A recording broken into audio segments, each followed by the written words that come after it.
for you guys. So you're not typically going to get your scroll that says your mission. You're just going to get a scroll that says, please come to the head office of Enza. And it's been specifically handed out to the three of you.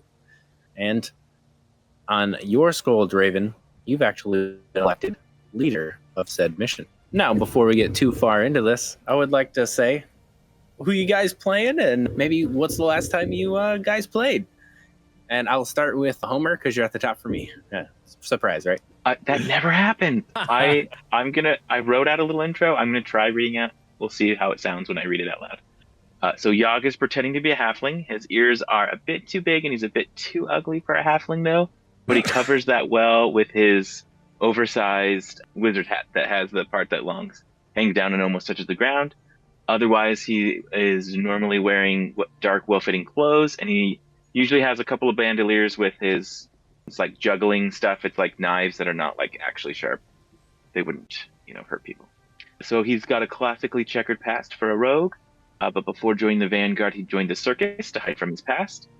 Exciting update for him is that the Vanguard tattoo he got has finally healed. It's been actually infected since he joined the Vanguard, sort of representing how he's felt about his connection. And so now it's no longer itchy and gross. It's finally healing. And he actually feels like he's going to be able to fit in and make being a good guy stick. He's just thinking to do that, he's going to need to start to emulate maybe some of his heroes in the Vanguard. The last session was out in the desert.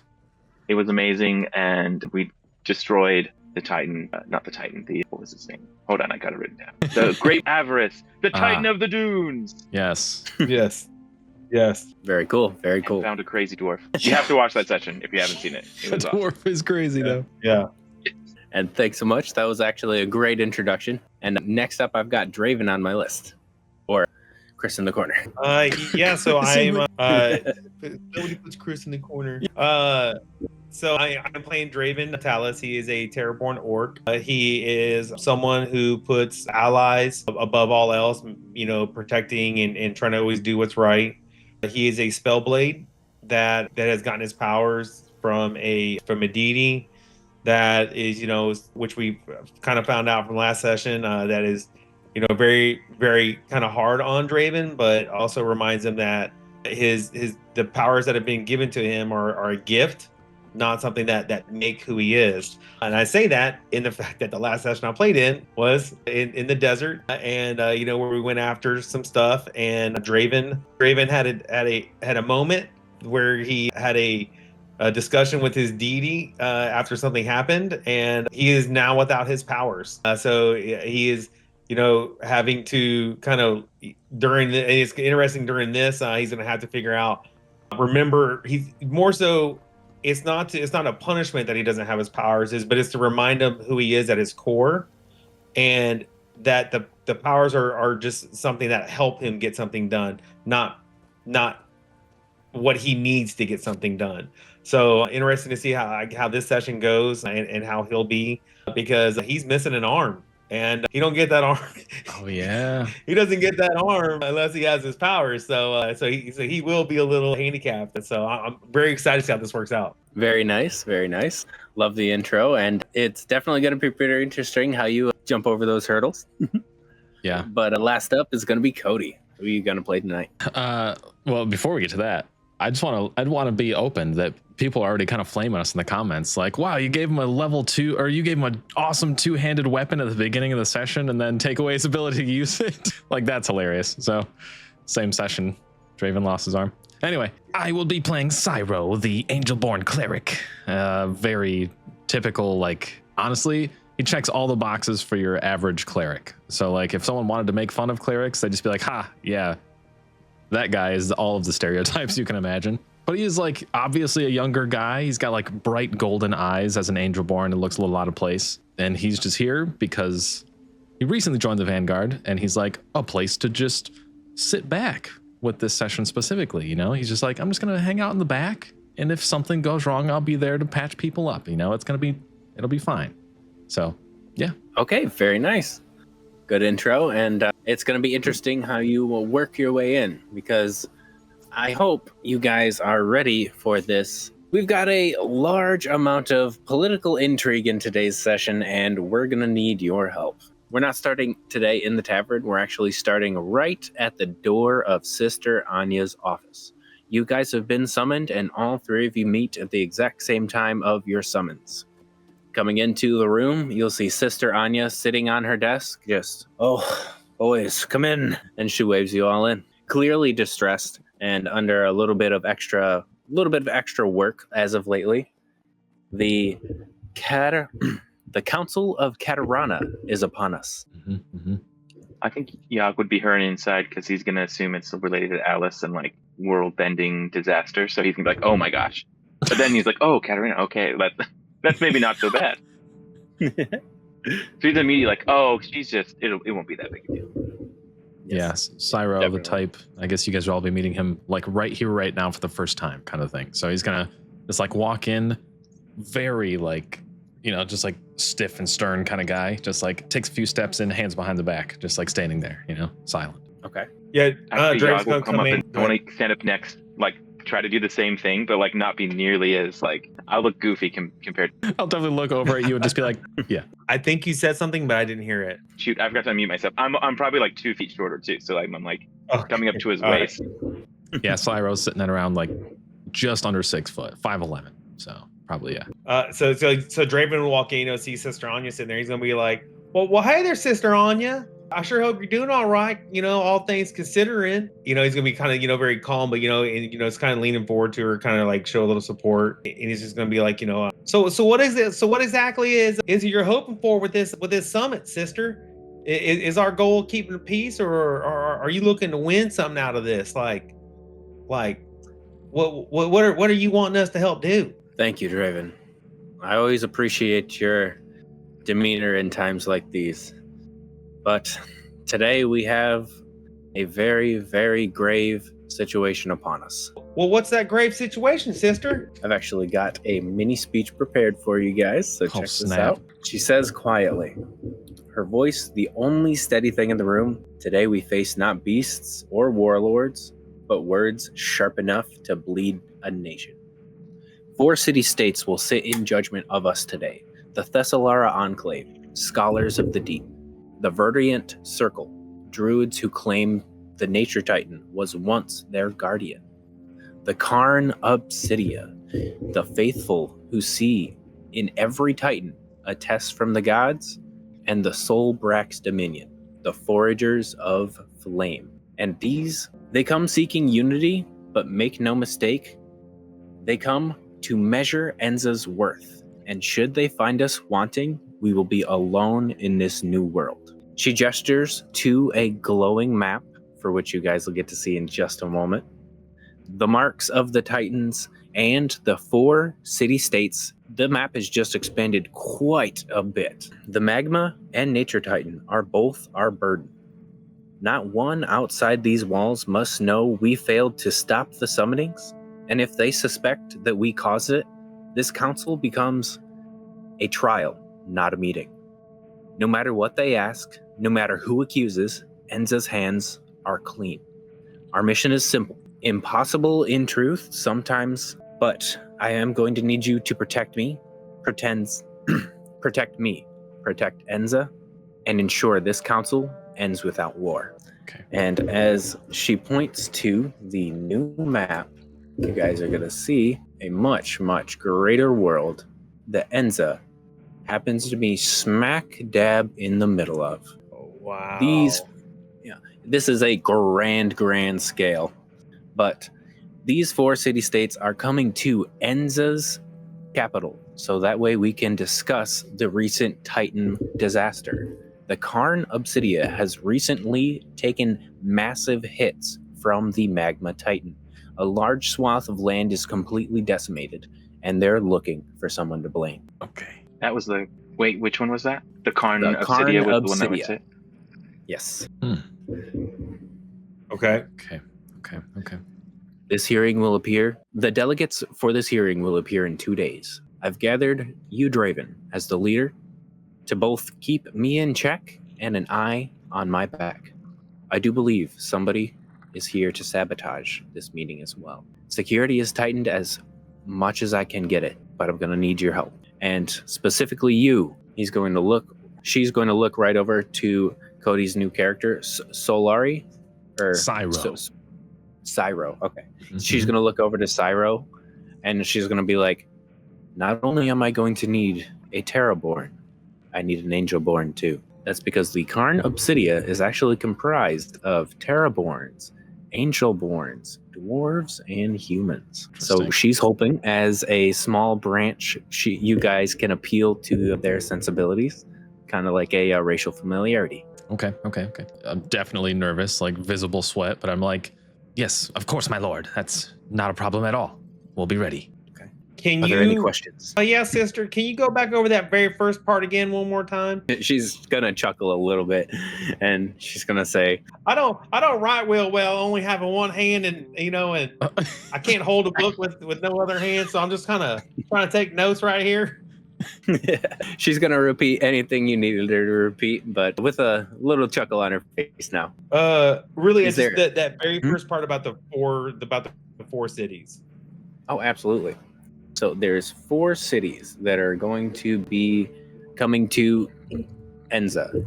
The Thessalara Enclave, the Verdinant Hold Circle, Solbrax Dominion, and then Karn Obsidia. Well, okay, sister. So the Karn Obsidian is going to be having people getting here in a couple days, you said. When are the other delegates from the other cities going to get here? We have arranged for the delegates to be here at the same time. They should all be received within the day. If it takes too long for some of the delegates to get here, the meetings will go on without them. Do we know a whole lot about the other cities? Like, are they all fighting amongst each other at all? Are they all friends with each other? What do we know about the other one? There are a number of issues that have been raised by each of the delegates, and we've been set a limited time to prepare for such questions. The main motive for the Thessalara Enclave is they want to study the Titan's link to life, energy, and oceanic restoration magic. But the Nature Titan has currently stepped into their oceanic boundary and is currently sucking up a large swath of elemental water energy. It's even enough to drain portions of the ocean inch by inch. This worries the Thessalara Enclave because they're a seafaring nation. The Thessalara Enclave is comprised of sea elves, merfolk, and predominantly beast-born turtles. The Verdinant Hold seeks to petition all of the city-states to stand down. They want to capture the Titans and seal them back into the earth. They believe destroying any of the Titans would severely hurt the ecosystem and Katarana, the world. The Solbrax Dominion believes in power, plans to weaponize the dead Titans' essences as fuel or a forged reactor, for which they happen to live in a volcano and already harness that blast of energy. So they basically have nuclear fusion, but through magic because of their volcanic upbringing. And then, last but not least, waiting for divine justification, we have the Karn Obsidia. They believe themselves to be tested by God by the Titans. This was a trial upon them for which they believe they're best suited to lead the crusade. This is a contentious point between the Solbrax Dominion because they claim they've already killed a Titan, the Great Maw of Avarice. Not only that, they're not known to be liars either, because there was a sand sage, a dwarf, who claimed the body and brought it back to the Solbrax domain. They now wear its teeth as ornaments to signify that they've killed a Titan. And they're using that as their justification to lead the crusade, as opposed to the Karn Obsidia. And some of these people are already in totally different areas. Like, some are like, we're crusading, we're already there. And like, other people are like, don't fight, please. So like, we're definitely trying to get to some middle ground here, but we're moving a long way. Well, hey, y'all, ain't that dwarf your friend? Yeah, him and the other guy. I mean, I thought him as a friend, but he didn't come with us. I actually wrote down in my list of items one of the teeth from that desert worm. Oh, So nice. that was Very Yeah. cool. Very so cool. we could possibly use that to be like, listen, it didn't go down like they say, you know, or else how do we have this kind of thing? Do we because still Cody, have your that character, knocked one of the teeth out, and I grabbed it, and I Yes. Do we still have that juice from, or the blood or whatever that stuff was, or did we? I What think we just Chester said about drank it. yeah, that was Chester. We distilled the whole barrel into one tremor sense substance that gave permanent tremor sense, and Chester drank it. Yeah.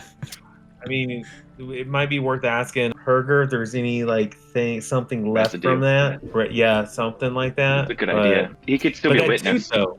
But you have a tooth. The tooth's big. Yeah. That's good. The tooth's literally big, but you know, that's helpful. That's good. But just to simplify it a tiny bit, the Thessalara Enclave currently has a problem with the Verdant Hold because they believe the Verdant Hold started the Nature Titan, and the Nature Titan is currently draining the ocean in which they're part of. The Karn Obsidia currently has a problem with Enza because they believe Enza is responsible for the Magma Titan because it came from their area. So they're pointing fingers. They currently have a problem with Enza, but they also have a problem with the Solbrax Dominion. Okay. This is the Verdant Hold, right? The Verdant Hold and the Thessalar Enclave are feuding, and then the Solbrax Dominion and the Karn Obsidia would be feuding for power to lead the crusade. And then Yeah. the Karn Obsidia is blaming Enza for current events. Okay. Yeah. Okay. So So I got Karn Obsidian upset with us. Don't like Mhm. the Solari. Mhm. Then the Thessalar and the Verdant Hold are kind of against each other a little bit. Yep, So a little bit. the way I have it right now, the Thessalar is not really upset with Enza, nor is the Verdant Hold upset with Enza, nor is the Solbrax Dominion. I actually have one detail that I forgot about the Verdant Hold. They used to worship the Nature Titan, but now they don't. They know they didn't set that in motion, so now they're claiming that it's corrupt. So Oh, interesting. it could be a quarrel with Enza and the Verdant Hold as well. Interesting. So they're saying that Taloren is corrupt now. They went from worshiping it to being like, well, that wasn't supposed to happen. Obviously, she's corrupt or whatever. Yes, just because they can't claim like that happening, you know. Interesting. Okay. Very cool. Okay. I'll kind of like, as Draven's writing this stuff down, I'll kind of like step over to him, but address Sister Anya and be like, so I just want to make sure we've got this right. You expect us to essentially lie to keep our reputation clean, right?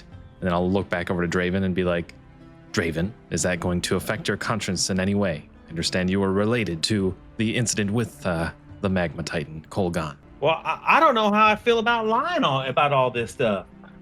To be honest with you, Sister Anya, I mean, why do we need to lie about any of it?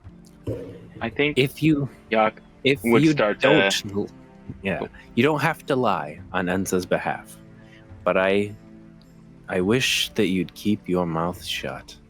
Because if it gets out that Enza's incompetence is the reason for the Magma Titan's summoning, destruction, I can only imagine what would happen to Enza. Well, we ain't the ones who summoned it. It was that cult that cult called the name of But that cult.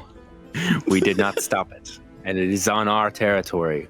And should we fail to take responsibility for that, who's to say any of these city-states don't claim that territory as well? This will be interesting. I think Well- before Draven were to answer, Yag would be like, "Yeah, we can easily lie about that." And then he's like, "I don't." As soon as he says that, he'd be like, "Oh, I mean, no, yeah, we won't lie. We don't."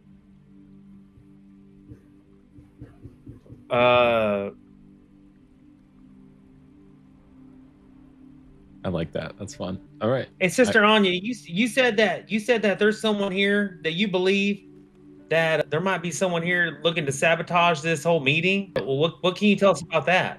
That was important. It's just a rumor, and it may just be my paranoia at work. But I do believe that things are going awry when I truthfully wish them to be just smooth sailing. The messages between the emissaries have been short as of late, and I fear foul play. Well, I don't have much to go on, but I do hope your keen eyes will point me in the right direction when they get here. Sister Anya, so long as you have a single breath left in your lungs, I want you to know that I am the cleric of clerics among my clan, and I will be happy to bring you back from the brink of death. I'm not sure you can accomplish that, but thank you. I can. Hopefully it doesn't come to that, but I will prove to you in that moment that I can. I'll also be accompanied by 3 other guards. Think of them as my bodyguards. Think of you as my eyes and ears. There will be several different delegates along with the emissaries from each city-state. You could probably imagine between 3 to maybe even 8 people to accompany them during this delegation. Okay. You may have noticed that Enza is at the crossroads of all of these major city-states. Should this go well, this may be the most profitable day we have ever had in our entire lives. We could be the trading hub between Thessalar, Ferdinand Hold, Solbrax Dominion, and Karn Obsidia. I like those words. Well, hey team. What do you guys think? I think I missed some of the details when I was trying to write everything down. I think Yog is actually going to be like so excited about this. Yeah. Like he's not persuasive, but like this is some of these things are like very his. Like he's like, I get to use all of my evil skills for good. Yeah. Yeah, a little bit. Absolutely, that sounds awesome. Plus, like a chance, a little bit of redemption with. He was there when both of those Titans were released. May or may not have been partially or fully responsible for both. Yeah, I mean that's kind of like where Draven was there for each one of those. Mm-hmm. All right, so we need to make sure that they don't know our involvement without us blatantly lying. Because that's the thing, guys. We can't lie. Because if we get caught, it's going to make this a whole lot worse. So we have to figure out how to tell the truth without telling them the truth, but getting them to believe we ain't to blame. Draven, you just got to get better at lying. Yeah, to be clear, this one can clearly lie. I just don't like to lie. My arm around Yog, like I can tell already. Yeah. He's definitely a liar. Instead of insulted Yog to be like, yeah, I am. Thank you. I'll just smile. Like, yeah. There's something we're not asking. What are we not asking? Can I quickly go through my notes and just check notes with other people, or if I can? Absolutely. Oh. And you guys have 2 days to prepare, so there's research that can be done. There's, there should be a wealth of knowledge for the most part. She would have the basics of like these people, but not necessarily like details that are gonna sway the battle, so to say. And actually, quick clarification: the title you were giving for the person that would be like in charge. Did you say emissary is what they would be called? Yes. Yep. Okay. And then they would have 3 to 8 for like their entourage, basically. Yes, absolutely. Let me get that ready. Okay, so let me just quickly check this. So I think I did it in not the same order as you on accident. But Thessalara, that's they're turtles, merfolk, and then there was one more race that I missed. Sea elves. Yeah. Ooh, okay. The elves, the nature titan is there, sucking up a large amount of like life force in water. That's a big issue because they're seafaring, in water folk. They want to study the titans, and they're linked to, what was it? They're linked to something. So they want to study the place where the Titan was summoned, so that way they could try to reverse engineer that to send it back into the Earth. Or Katarana, not Earth. Right. All right, they want to send them back. That's right. Okay. They dislike the Verdant Hold. Yeah, they dislike the Verdant Hold. They think that they created the Titan of Nature, which is like causing them massive issues. They believe they had a Titan of Nature several hundred years ago. They believe this Titan of Nature is a corrupt version of the one they had. The Verdant Hold believe that, right? Yeah, okay. Yeah, the Verdant Hold are like the Druid people. Did you give us races for them? Yeah, he's like, I sure did. Made of croissant or something. No, I'm just kidding. I couldn't tell what it was. Hot cookies, sorry. Oh, honestly, fair. But the Verdant Hold is going to be comprised of any Fey being, Dryads, and Floraborn. The Floraborn. Cool. Okay.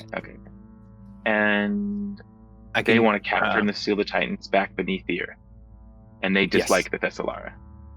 And they believe if the Titans were like killed, that would be like a massive amount of elemental energy taken from our world. That would be a massive tragedy. Mm. If they're killed. Well, hey guys, I think we can get some of our friends from the area that we just did that big rescue mission with where the witches or not the witches, the dryads, where we saved the one lady and we got all them dryads and all of them in that area. We might be able to recruit some. I think we might be able to recruit some friends of ours to help us along the way. What was that? And Faith is still with you. Oh yeah, the little fairy dryad type, right? Yep. That Draven has been like trying to be friends with for like every. Well, you know what? We haven't played out the downtime thing. Never mind. Disregard. I mean, there is still downtime. We just got to let the people know what's going on there. Does she Does she speak common and is a normal being and stuff? Could she be? She is like a normal being, but she is like a normal being. She could probably speak common for the most part, but she speaks plant and the fae and Sylvan, I think. So a lot of what I was going to have Draven doing in that downtime was Draven was going to be teaching her how to speak common as he worked on his plant, like the speak with plants. There you go. She was going to help him with that to make him get fluent, where he would help her with common. So that's where I was going to try to play that into helping her. Yeah. I like that better. And especially since I didn't have it in front of me, I just assumed it was common. So I like that better. Yeah. So definitely we have her. That might be able to help us out when we talk if we have to talk with the Solar. I can't say the name. Tesselara. Oh, 1 second. I need 1 second. You guys go ahead.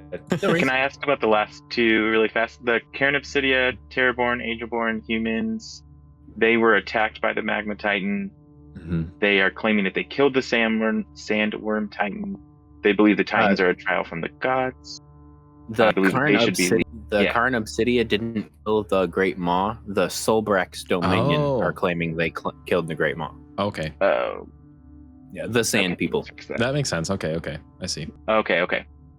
Terraborn, Angelborn humans. They were attacked by the Magma Titan. They believe the Titans are trying to constellation lead.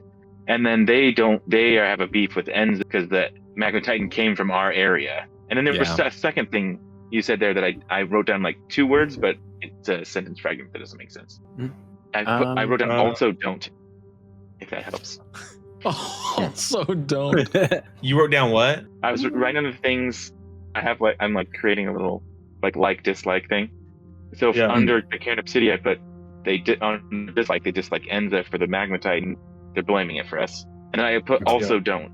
Maybe another group they didn't like. Yeah. They also the don't. Solbrax Dominion.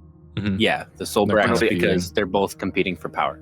That's straight right. up power struggle there. Okay, very fun. And so who do we expect to give first? To give a little bit of information on the last one for racial composition, the Solbrax Dominion is the most racially diverse city, except for maybe Enza. It's going to be Anubis-like Beastborns are the ruling caste in this city. There's Scorpion Beastborns, Dwarves, Humans, Mole Beastborns, Sand Elves with tanned skin that blend right into the sand, as well as Fiendborns. Cool. Yeah, they're cool. So most racially diverse, but some of these races might give themselves off to a more threatening appearance. Let's just move there, honestly. You know? They want to weaponize basically the power of the Titans. They've got, you were talking about like a power plant and stuff like that.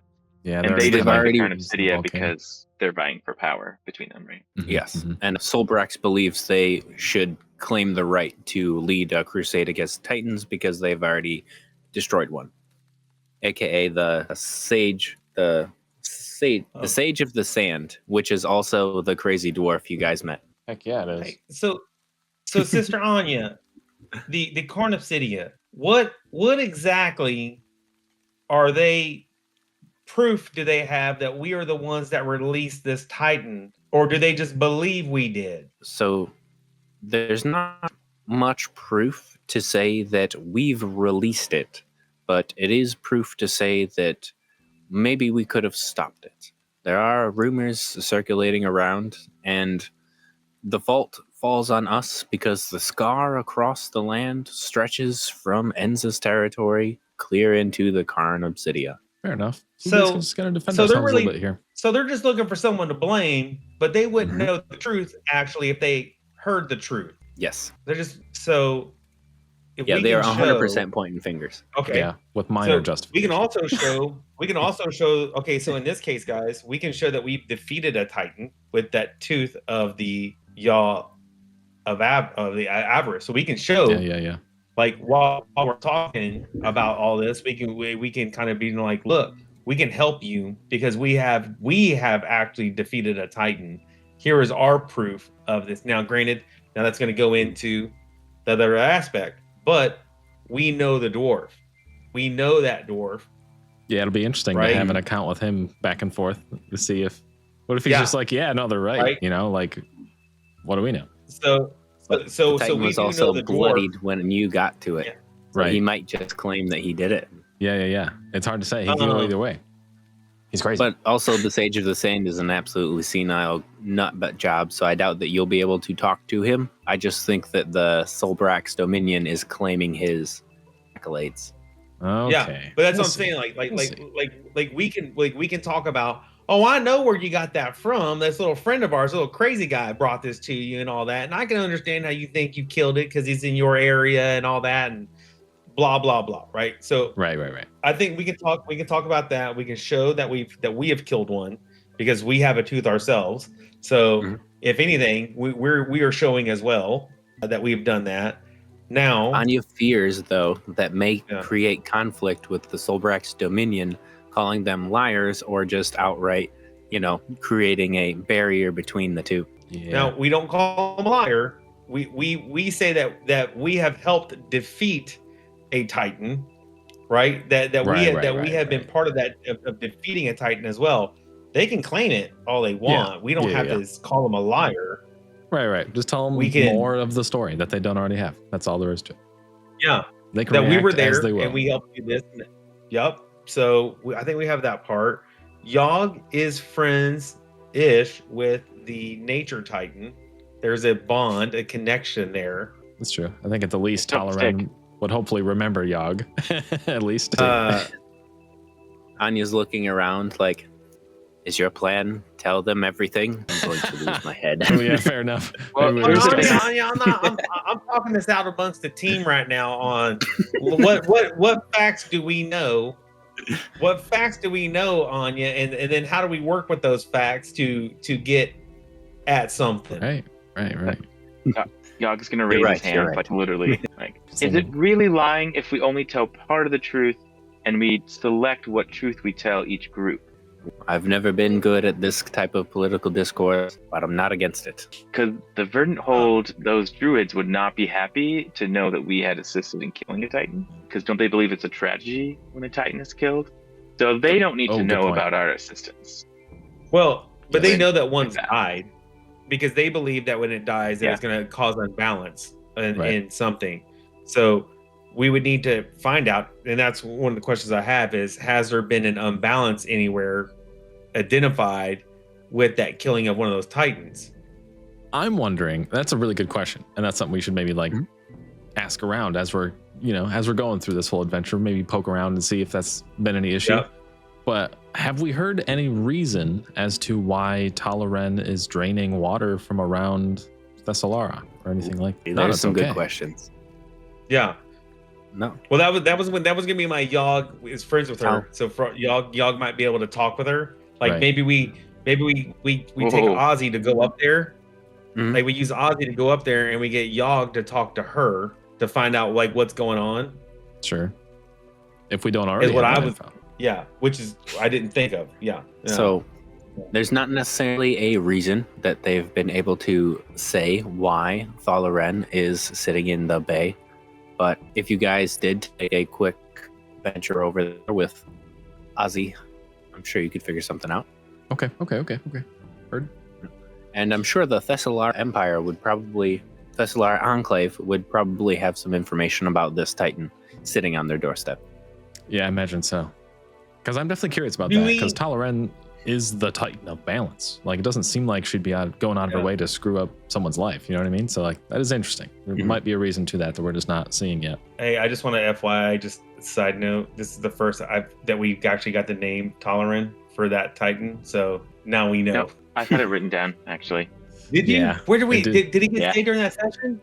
It is probably at like the very end of the session, but yes. Oh, I lost it on that set. I need to rewatch the video. then. It's I true. lost it You had a on- lot going on.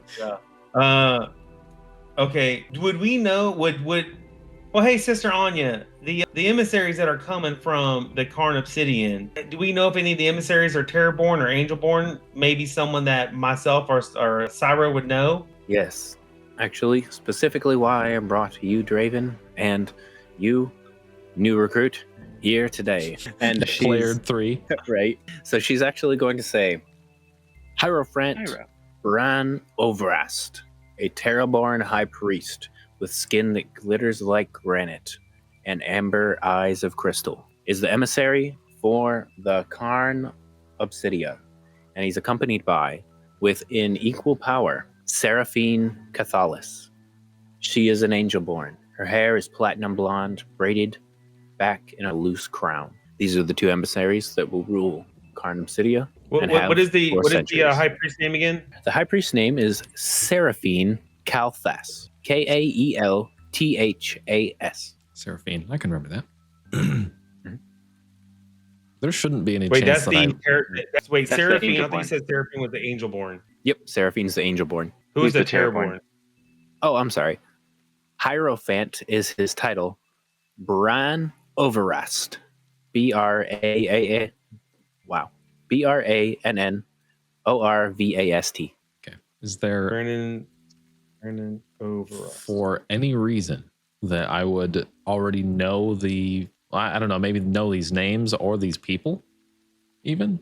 Okay. Do you want to give like history check maybe? Yeah, I'd say to know their names, I feel like that'd be a history check. To know them personally would be Yeah. a whole different thing. So I'll start with that. They're both high priests. You said they were equal power, right? Yes, equal power. The Terraborn's a high priest, and then the Seraphine is an undefined title, which Got will it. probably be revealed later.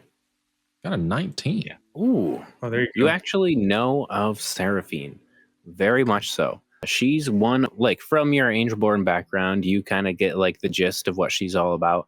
She's one of those hard line, listen to the rules type of person. She's not really gonna like mess around with much. She keeps people like quick and in line. She's going to make sure that the word of law is followed to the T. You wouldn't happen to know enough about her to know what her like official like the Terraborn is a high priest, right? So that'd kind of be like his class. You don't know what her class is yet. Okay. Yeah, Is she's like a there- little bit of everything from what you would guess. Have I heard any rumors of her personality to know if she is the literal definition of racist, in that she thinks other ancestries are lesser than Angelborns? So from what you can tell, Angelborns only think lesser of Fiendborns, just in general, but you wouldn't know any real biases from her. Right. Just checking. I happen to have a run-in with some people in my past that were just straight up like turds, just like better than thou type. So just checking. Well, you can also guess, since the Karn Obsidia has a Angelborn population and the Solbrax Dominion has a Fiendborn population, that's one more reason why they don't get along. That's like the third reason now. Yeah. Okay. Cool. Can I do a history check for Draven to see what he would know of this high priest? Because Mhm. I would only think Draven would know something, because Draven would have been trained through the priest as a spellblade. So Absolutely. only thing is I don't have a good history. So let's see how this works out. I'll give it to you with advantage if you want, since you guys are so similar. Like Spellblade priest kind of like would be in the I same mean- category. I'm not gonna That is say good, no though. to it. I rolled a 17. So Yeah, already decent. yeah, definitely go with my first roll. So 17. Definitely. So the high priest is someone who actually follows the like Angelborns and the Seraphine, the religion in place at the Karn Obsidia, and it's generally enforced, like with the Terraborn lifestyle as well. You'll know that the High Priest is a very, very powerful person. Honestly, any of the delegates that are going to be coming to Enza, you could probably guess they're at least level 10, if not more. They're actually that powerful. Wow. So he has a crystal that sits in his forehead, but also circles around his head, creating the appearance of a halo to mimic the Angelborn, for which he, correlates his life in the rest of the Karn Obsidia. Cool. And he has that power over gem and rock manipulation, and that's what creates his halo. Like, he's mastered that to the T. That's so cool. I told you there'd be mimics. No, I'm just kidding. Yeah. I forgot about that. Tease. Oh, God, I'm not looking forward to this session now. I am. I'm pretty excited, to be honest. I'm ready. Okay. I rolled up a Would Charisma Prime Draven- Cleric, so... Would Draven know if the High Priest would be aware of Draven's deity, Thalon Kar, who Draven kind of gets his... So, and that's kind of a little bit in Draven's backstory, was that Thalon Kar is a deity over... Not one of the deities within that area, but is all about ensuring that good is being done, and that people are like those that can't take care of themselves are someone is taking care of them, and to go after people that are that false good, right? That like they're only trying to do good and only trying to do whatever because it gives them more power and gives them makes them better than others. So Thalon Kar is kind of like equal justice, sort of, like, I guess you should say. Would Draven know if that priest is aware of that? So it wouldn't be the official religion of Karn Obsidia, but it would be recognized and allowed. But in Karn Obsidia, like, specific religions aren't really going to be allowed if they deem them to be like lesser or like vile or fiendish. So if for some reason, like, a warlock was trying to start like a church in Karn Obsidia, that would not be allowed. Be like, yeah. No. Okay. Oh man, this is gonna be putting Draven to a test. I'm so ready. Okay. Well, hey team, do we got any more questions that we need to ask before we come up with a plan on what we want? Actually, Sister Anya, if they start making accusations and accusation starts getting thrown, are you wanting us to defend ends out loud, or are you wanting us to steer that conversation elsewhere? What are you wanting us to kind of get after? And if things turn ugly, like it gets verbal, bad, is there going to be a signal that we need to take from you that you need us to act? Actually, if things get ugly, I'm not sure how to react. There is, and she's gonna like pull up her shirt just to the shoulder a bit. There's a sigil here. It looks just like your Phoenix sigil, but it has one small difference. And you're gonna see like a little bit of leaf and like a branch kind of within its mouth. And that's going to be a teleportation directly to an area that she has deemed as home, should she die or receive fatal wounds. So she has a failsafe. Should her 3 guards around her, not you guys, you're the eyes and ears, should her 3 guards around her fail. So she has an escape route, but Enza can't take war with all 4, especially being in the center of the mix. So I guess defend outright if we have to, but avoid situations at all costs. I'm also looking for your political tact here as well. This will be my first romp with the politics of Katarana and taking the helm. And she's gonna look over to one of the pictures of the late Grand Wizard of Enza. Sister Anya, do we know who's speaking for the Thalassar? Like, The Thalassar. are they flat out blaming Verdant Hold? So the Thalassar are, for the most part, blaming the Verdant Hold as much as they can. As you would believe, it's pretty hard to deny that the tree people didn't send the giant tree over to them. But at the same time, the head of the Thalassar are going to be the scholar Verith Shellborn, a very ancient turtle beastborn historian who moves slowly but remembers every word spoken to him even centuries later. Cool. He's a very wise and very understanding man, but you don't push those people very far. But if the Verdant Hold is not, if they worshipped Thalarin before, and they are that she's corrupted and not the Thalarin that they worshipped before, could we not use that maybe to convince the Thalassar that the Verdant Hold isn't responsible for this? Now, granted, they're going to look to see who's responsible, and I'll have to shift that because that's kind of on us. Yeah, right. Yes. That one is fully on us. That one is 100% fully on us. Yeah, that was like a choice we've made. Yeah. But my other question about the Verdant Hold, are they united on that they want that, or do we know if they're maybe split on this whole don't kill the Titans, capture the Titans and seal them away? Or are they, do we know rumors if they're split or if they're 100% all together on their stance? So for the most part, we know that they see it as a great tragedy when a Titan dies. Whenever one is born, think of it as taking a portion of the world's life energy and then putting that into form.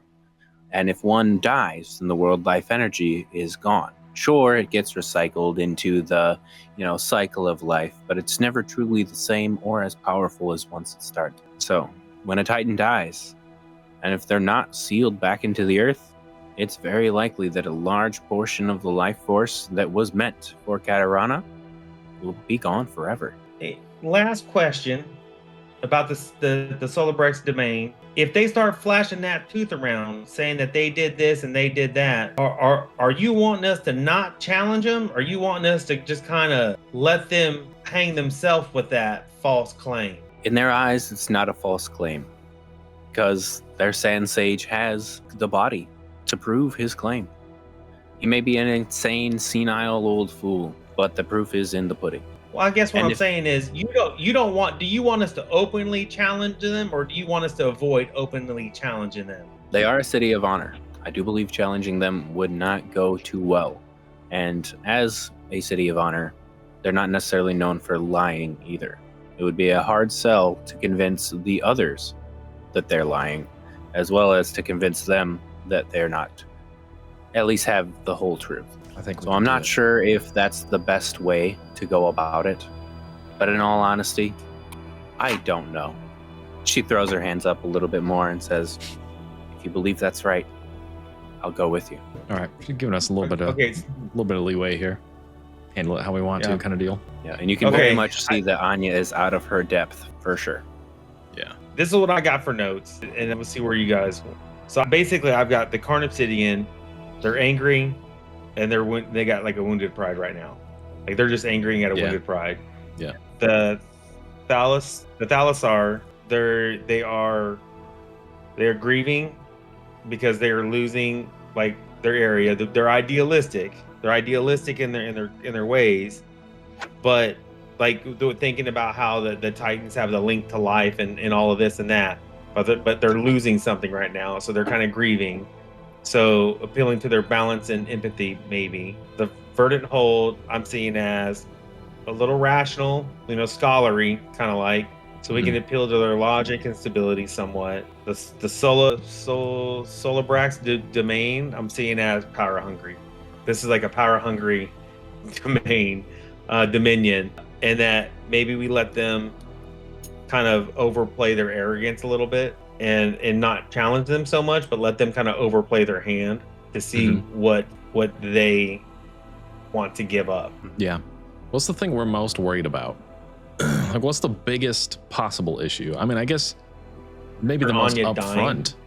Well, okay, fair enough. I mean, with like the potential. Okay, so that specifically would be most likely because of Karn Obsidia, because they're the ones that think that we basically sent the Magma Titan to just destroy their civilization, more or less. So that's kind of, I think, do we put out the biggest fire first, and just like go straight to them and be like, listen, I'm sorry this happened. Like maybe we can even like set up some sort of like contribution to help them like rebuild town a little bit and stuff, like, I don't know. But do we tackle that first because it would be the worst threat? I mean, I don't know if they're the worst, if that's the worst threat. Yeah. Or again, what is Anya will probably say we need more allies than enemies. Like I think we need the enclave to happen. Like we need the enclave to happen. We need the emissaries to arrive safe Yes. and ready to talk. Right? That's what we Yes. need to happen. We know there's rumors of sabotage, and the notes are getting messed up. They're getting shorter, and we think there's an issue going on there. So there's some sort of sabotage. We know that we have a Dryad fairy with us that can help on one sense, and we have Yogg's relationship with Thalarin that can help with the other side. That can buy us an ally there. Like we can buy allies there. Yeah. Right? And if we can get those allies from the Thalassar, maybe we can get them to help us with the Karn Obsidia. And I don't know how we're going to get the... Wait, did you say the Verdant Hold or the... did you say the Verdant Hold is the one that's made up of the Floraborn and the Dryads? Yeah. So if we can get those two, right? If we can get those two on our side to aid us somehow, then we got allies on our side when we deal with the Karn Obsidian and when we deal with the Solbrax Dominion. Yeah. Solbrax. That's a good call. And then what should we expect? Like, what's the first event? Are we traveling somewhere? Is someone coming to Enza? What is the first format of the event that happens next kind of thing? Yeah, I was going to ask if we could go visit them before they arrive at Enza, if there was any way of meeting them before they arrive. So the scale on this map doesn't really iterate it very well, but it would take Ozzy a couple of days just to get to any of these cities. Okay. Oh. This is significantly farther than Enza's traveled so far kind of thing. Yeah, and if I was gonna try to iterate that, do you guys remember how big I said the desert was? Going all the way across the desert, you'll find the Solbrax Dominion. Oh, okay. Yeah. So is it possible, one day out, to go out and meet one? Because are they all? Do we know how they're traveling here? Are they traveling on the road? Are they teleporting? We haven't gotten those details because messages have been shorter and shorter, kind of withholding information. And you could probably assume that these are very important people and their locations aren't really going to be known to people who would want to know. So they're kind of just meant to meet at Enza. And it might be seen if you were to meet some of them on the road that you had insider information against them, or it could be seen as an attack. A little dicey. I can see that. That makes sense. Okay. So basically, we're just expecting them to arrive here at a certain time, and that's the info we have. We don't really have how exactly when or what they'll bring when they arrive, anything like that. It's just they're going to meet us here kind of thing. Mm-hmm. So just to clarify, we wouldn't be able to go a day out to say Thalassar and a day back and be back in unfortunately. Unfortunately, no. I would say that's the closest one to Enza, though, for sure.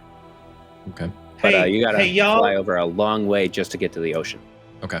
Hey, y'all, you still got that stick that Alarin gave you? Mm-hmm.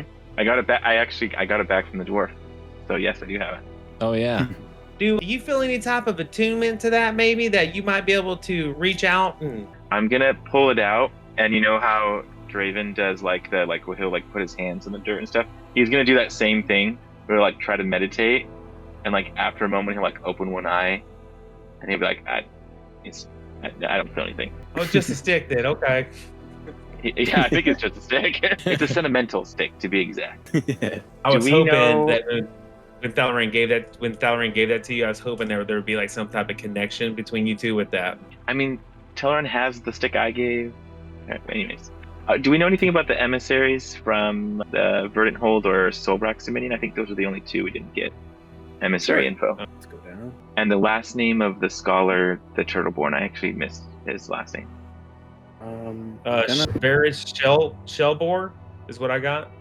Yep. Varys Shellbore. Yeah. So starting with the Solbrax Dominion, their emissary is going to be Pharaoh Karmur, a fiend-born emissary in the shape of an Anubis. Oh my god. Always adorned in golden armor, who speaks with the authority of the pharaohs of time himself. That sounds He's a very very charismatic, sharp, and dangerously composed individual. And then what was the other one? My character knew more about Anubis. I know some stuff about Anubis, but it's from Stargate. No. Right, yeah. And it was the Verdant Hold, right? Their delegate? Yeah. Okay. Or delegate, yeah. It's going to be Lady Myrrh of the Roots. She's a Dryad emissary who speaks through her vines, her body blooming and withering in rhythms with her emotions. Cool. A very soft-spoken but fierce individual. Is there any chance we'll be able to meet with anybody before we're all together at the summit? Yes. So before the summit, there's going to be a vast meet and greet. Everyone will be able to rub elbows with each other. This is well, truthfully, without Enza's involvement, the Council of Katarana would have been a very lucrative time for these four. One of them would have hosted it. One of them would have made a pretty penny for doing so, and trade would be flowing afterwards. But Enza's involvement is something of a special inclusion, and let's just hope it ends up being a good one. Do we know who would have been hosting if it wasn't us? That information wasn't put forward. Okay. It's true. Enzo's still only been here for like a couple months, basically. Okay. I don't think there's any preparations I need to do or anything before people start showing. Hey, Sister Anya, when you said that these notes have gotten from the emissaries shorter and shorter, did all the letters from each emissary did they get shorter at the same time, or did like one by one did they get shorter? Well, if I'm being honest with you, the Karn obsidias were never long, but one after another they do begin to get shorter and shorter as the council begins to convene. Can we analyze this correspondence from what the correspondence looked like that we first got to the latest correspondence? And what I want to do is I want to analyze it or investigate it to see if there's a difference in like paper, wax seal being used on it, writing, like if to see if there's differences in what we first got and what we got currently. Yeah, absolutely. And she's already gonna kind of be like ready with this. We've had forgery artists, we've had warders, we've even had a trickery master or two come in and see if there's anything to do with these letters, anything that we may have missed. Even my political acumen has been tested by 2 or 3 other people coming in here trying to test my mettle just to make sure I'm ready for this meeting. So I assure you, these letters have been scoured by several eyes, and we have found nothing. Okay. Am I gonna mess with the investigation check then? Sounds like. Do we know who's been delivering the letters? Like, has the person that's been delivering them changed, or have they noticed any differences from who they've gotten them from? Or are they magical, like Emberwing things? Yes, the Emberwings have been handling messaging. Oh, cool. Is there a way do we know if there's a way that the Emberwings can be altered? As far as I know, there's not necessarily a way to do so, but the ones that aren't connected to persons could, I guess, be tampered with. And she'll like point over to a whole like aviary, and it's technically the male house. And any of the phoenixes like in your tattoo are connected to you, the person, but any of the phoenixes that aren't connected like to the soul from a person are just, trained birds. All right, so guys, do we need to? All right, we know there's no point in going out to try to do anything going out. We know that. Sabotage. Do we focus on that right now to prevent sabotage? And how do you guys want to prep for that? That's a big. Sorry, I just posted a bunch of stuff I was writing out. That's a big question for me. Is how we're going to protect Anya. I speaking of mimics, I was like, can we do like a body double at the like meet and greet? But then like, who's gonna play Anya? They only have a couple of days, so like that's probably not realistic. I'm not sure. Like that's to me is, yeah. Like I feel like in this meet and greet, like we've got a task of like we need to meet with some of these emissaries on the side as much as possible to sort of gauge how they're feeling. I think it'd be a great idea to maybe show a little bit of evidence of our assistance with the sandworm to some of them. Not to all of them, like the one, like not the Verdant Hold, but the Solara and the Cairn Obsidia, but don't say anything to Solbrax's Dominion either. So then it's like, the more they bring that up, it's like gonna just sort of like poison the well for that, without it being a direct, you know what I mean? Without directly calling them out, we're just gonna show evidence to other people that hey, we were part of that. Right. And then if it comes up, it comes up. It's like, oh yeah, weird. Yep, we happen to be part of that. It is what it is.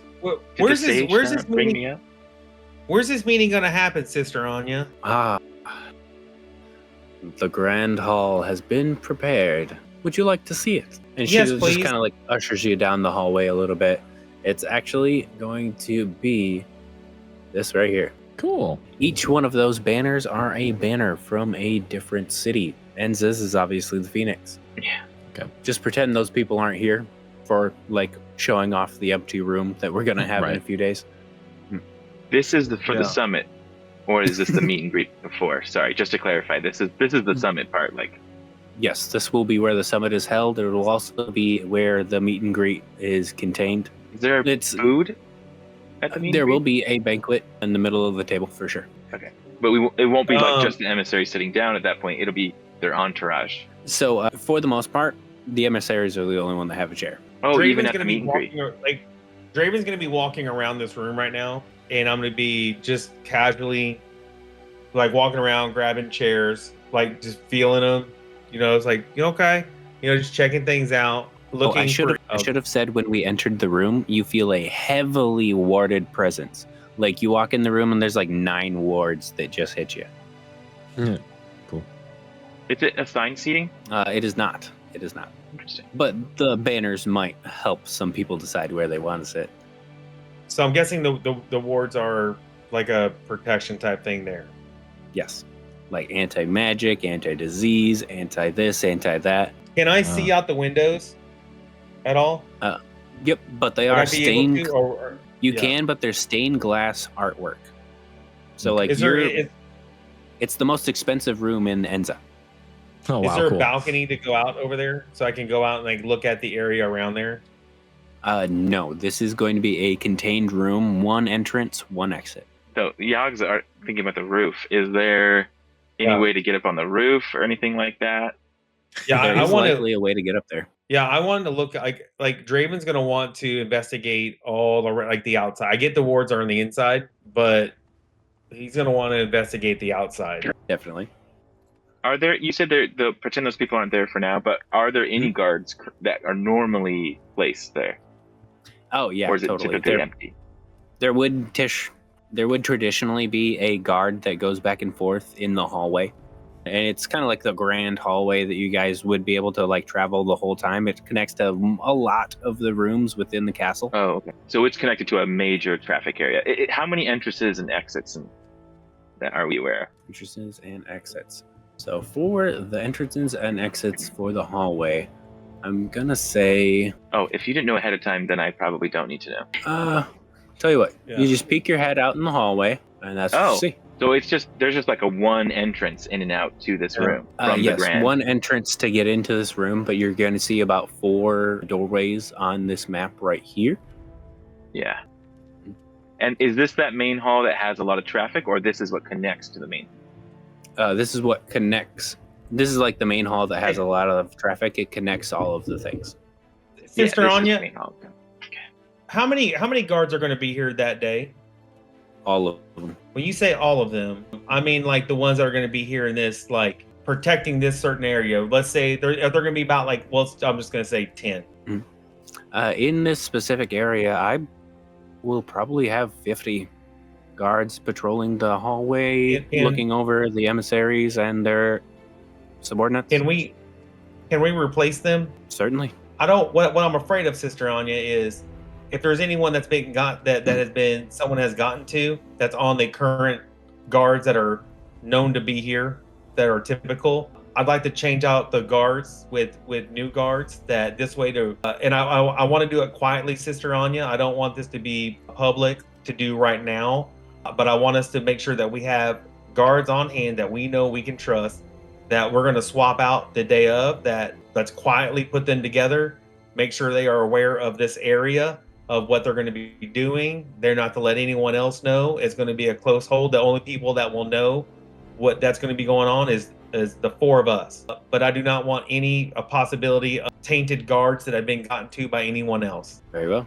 2 questions. One, just the guards in this main area, or like, are there guards going to be stationed like on the roof as well? Like, are there going to be other special guards? I mean, I know there would be generally more guard presence, but is there anything else that would be specifically for protection of this room and the event. So, guards positioned in most places that make sense. I do believe Right, that right. absolutely, and I'd be happy to replace any of them that don't seem trustworthy enough. Absolutely, but Because I what would I'm say, yeah, I would say Go ahead. that there's a lot of security concerns concerning the fact that they're level 10.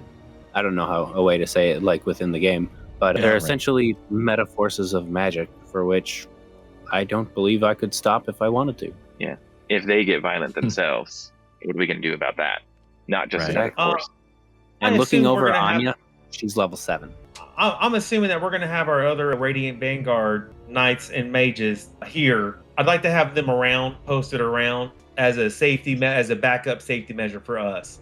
I know we're not going to have them essentially here, but I'm thinking about Get every I'm thinking player about here. place- Let's go. yeah, I'm thinking about just having them Call placed them out right now. as trusted members of the Radiant Vanguard to be out to kind of help deter anything. Is what I'm trying to get after. Right. All who are available, I will absolutely pay their stipend twice. Is there a risk of swapping too many guards? Like, there's probably stuff specific for this event they're like trained for or like should be looking out for.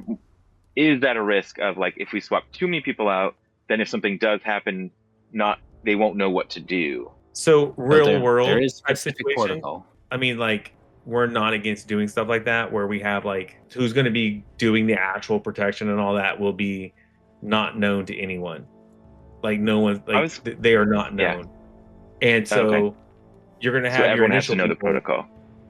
Yeah. Everyone basically needs to know what to do for the different positions because, you know, we could even like rotate people and have them not in the spots they're expecting to be, even stuff like that maybe. Yeah. If we didn't have enough swaps. Well, we have as a 2 days backup. of prep. We have 2 days of prep. Yeah. So That's right. we have plenty of time. Oh, what about like the Uh, serving staff? Right? There's all this food. Are there going to be people with like goblets, or not goblets, with jugs to fill goblets and things like that? Yes, absolutely. But you see, there won't be any issues with poison or disease, as she's going With to the hold ward. up a plate. Yes, this has actually got a ward on the plate, a ward within the goblet. There is no chance of any contamination unless the wards go down. Which is why I'm focusing on the people, because you can't ward against people. So that's why I'm trying to focus on the people aspect of it. You can ward against all the magic, you can ward against all that, but people who want to do something bad are going to do something bad, like break a ward or tear down a sigil or something like that. So, And if you've ever seen Uh, John Wick, like basically everyone knows, like don't start a fight in the middle of this, Yeah. or else it'll be like bad juju. Yeah. So and Sister Anya, other than us that are right here, who else knows about your sigil that's on your shoulder? and she's gonna just look to the corner of the room, and you're gonna see a slightly long white needle in the corner of her room that's Yeah. still got a little bit of blood on it, and you can tell her shoulder is still tender. Just the 4 of us. Okay. Just I want to make sure of that no one else knows of it and can do any harm. Other than that, guys, I don't know what else to do to prep, but I'm almost ready. I have more questions. First of all, Hmm? Yog is going to go up and give her a vial. This isn't like this is just for flavor, but a vial of like the ointment he used on his tattoo and be like, here, this will help. Like this will, help numb the pain or something. But then I have questions about the wards. Are the wards placed by physical means that could be damaged? Like, how would you break a ward? Like, Yog would have no idea this kind of powerful magic, how it would work. Definitely. So breaking a ward would involve a magical binding being broken. So you can't just stab, like if it's on a piece of stone, Okay. right? You can't just stab Yeah. in the middle of that piece of stone to break the ward. It But would require you could, powerful magic. I too. guess, break the plate if it's not warded against like physical damage. You know what I mean? But like the So ward the would still wards- be there. Are there a ward against magical weapons? Like, are we going to do any kind of like item checks before people come in? Or that's so- consulting? I don't know. The delegates will not have their weapons disarmed from them because it would be kind of pointless. They're weapons themselves. So it's just kind of gonna be, you're good, get in there, swords guy. But there is a ward against physical damage, magical damage, every single element that you can think Oh. of That's what I was going to ask. Is there something that would protect you from mundane weapons? There would be a ward against. Yep. Oh, interesting. So as long as the wards are in place, this is probably going to be pretty safe. What's the fail safe? What happens if the wards go down? Like apocalyptic situation, all the wards break all at once. What's the plan? Well, is there already a plan, or do we need to come up with a plan? Well, I think if the wards go down, there's not gonna be much of a plan. It's gonna be reacting at that point. I think. Yeah. Yeah, I agree. the plan might get her just out. be cry. Yeah. Flee. Throw out the book at that point and just see what happens. Yeah, because I mean, if those wards go down, then you've got a room full of level 10 NPCs and all of us. We'd be the first to die. So, yeah. Do we know where they're staying? Like, do they have rooms here, or are they like staying wherever they're staying? Are they They'll not be- staying? They'll be Sorry. leaving promptly afterwards. We can only assume. Let's hope if things are friendly on our behalf, maybe some will stay a little bit longer. This is a worst case scenario. Just having them like accusing us, looking at us as the newcomer. But if we can come up with a way to become allies with any of these forces, it's going to be way more beneficial in the long run. So there is This isn't a like good- a big. Yeah, there is a You good got- option in all of this, but we're starting Yeah. on the back foot like 6 times. Huge upside, huge downside, and we're starting we're starting in the negative. Yes. And it's a 1-day event. Show up, meet and greet, sit down, do the negotiating, stand up, leave, go back home immediately. That's what Oh, we gosh. assume. But details are never really given to us this close. Some may stay, some may just leave in the middle. And we've never even participated, Enza. Exactly. So it's not even like Right. we have historical precedent. Oh Right. gosh. Who officiates? So we're hosting, dude. Are we like in charge of the proceedings? We are going to be officiating this meeting, so we have that in our pocket at least. We don't necessarily get to dictate the conversations, but we get to start them. Do we have like an agenda or any like rules about when people get to speak and things like that? No. Cool. Try Yeah. try telling the Soul Brax Dominion Yeah, to quiet. I mean- I dare you. Yeah. I didn't know if there was like strict rules about like you have the conch, so you get to speak, or Yeah. No. I don't think it's gonna. I don't think it's gonna play out that. The speaking ball. You get the I ball. have- Yeah. You talk. trying Yeah. to come at this from every angle I can think of. Okay. I honestly, other than Hey. just like we're there and we talk Hey. to them, I'm kind of like running out of like Hey, sneaky ideas sometimes- of getting in. You gotta let the dice just roll the way the dice are gonna roll. Yeah. Can we bring anyone with us at all? Like if we wanted to have maybe like Herger or some dryads in a side room, like is that allowed? Like We witnesses? certainly could bring others if we'd like to. I can have as many of my entourage as I'd like, but there is a certain number that becomes excessive, and there is a certain competence that we're going to expect of them. And she says that very sternly. I wouldn't bring Herger. I would not bring Herger. I would not bring Herger. That's hilarious. I know what you're getting Yeah, at. I would not bring Herger. Get some trouble. None of them were primarily dwarfing. No. I just feel like we can prepare for this, but then we're gonna roll a nat 1 on something, and All of that just goes preparation. to- Just out the Yep. window. Yep. Alex, I did send a GM message in Roll20. Oh, okay, cool. I didn't know you could do that. That's awesome. Yeah, if that's possible, I don't know if it makes sense. I never finished filling stuff out, but Mhm. you know, Um, I'm cool with whatever you answer. let's say 3 of your best could be kind of a part of the crew as well, if you guys were being like selective about the people allowed. So I wouldn't mind. Oh, okay. And I was wondering if you guys thought maybe even I should dress up as someone that's serving or something like that. Should I maybe be in disguise? What do you guys think? I mean, realistically, I think that you should do whatever your heart desires. But Yeah. I think I'm fine with just being blatantly who we are, because that's pretty much like what Anya's expecting of us. You know what I mean? She's just like, just be there. I got guards in place. I got stuff. Like, just be there to be the middle ground. Some of the feet that have been on the ground in the instances they're gonna, possibly toss around accusations in or whatever else. So, but then again, like, Yogg do what Yogg do, so whatever. I think he would be like not sure what he would be like. Should I be hiding somewhere with a crossbow to kill people? Should I like obviously he couldn't actually kill anyone, but like Fair. I get that. he's though. like he's like unsure about how he's supposed to fit in this That's fair. situation. This is definitely the first time that there's been a contract like this. So I guess the boss is Draven. So Draven, what do you think Yogg should do? It's true. I think. Well, y'all, what do you think best for you that you'll be able to accomplish while if you're undercover disguise? What do you think you'll be able to accomplish? I think I might overhear things that I wouldn't necessarily overhear.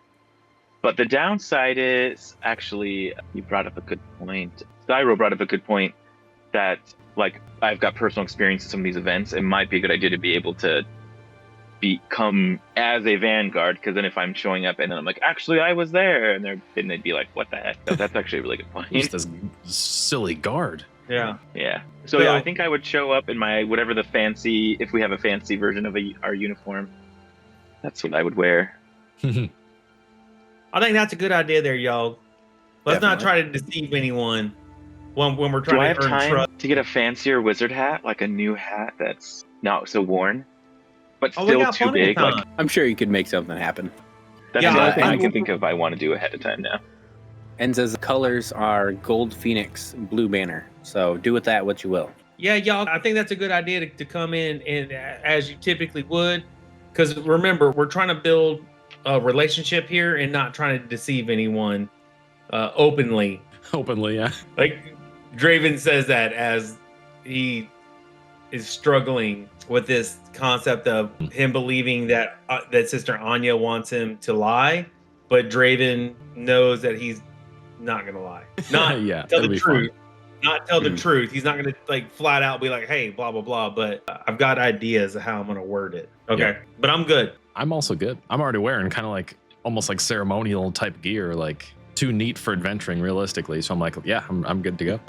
He's already dressed. Like, yeah, Yeah, basically. dressed to the nines already. Hey, if you guys are ready, then we can skip pretty much right to the council, right to the day of the council. If there's anything you want to prepare before that 2 days passes, please let me know.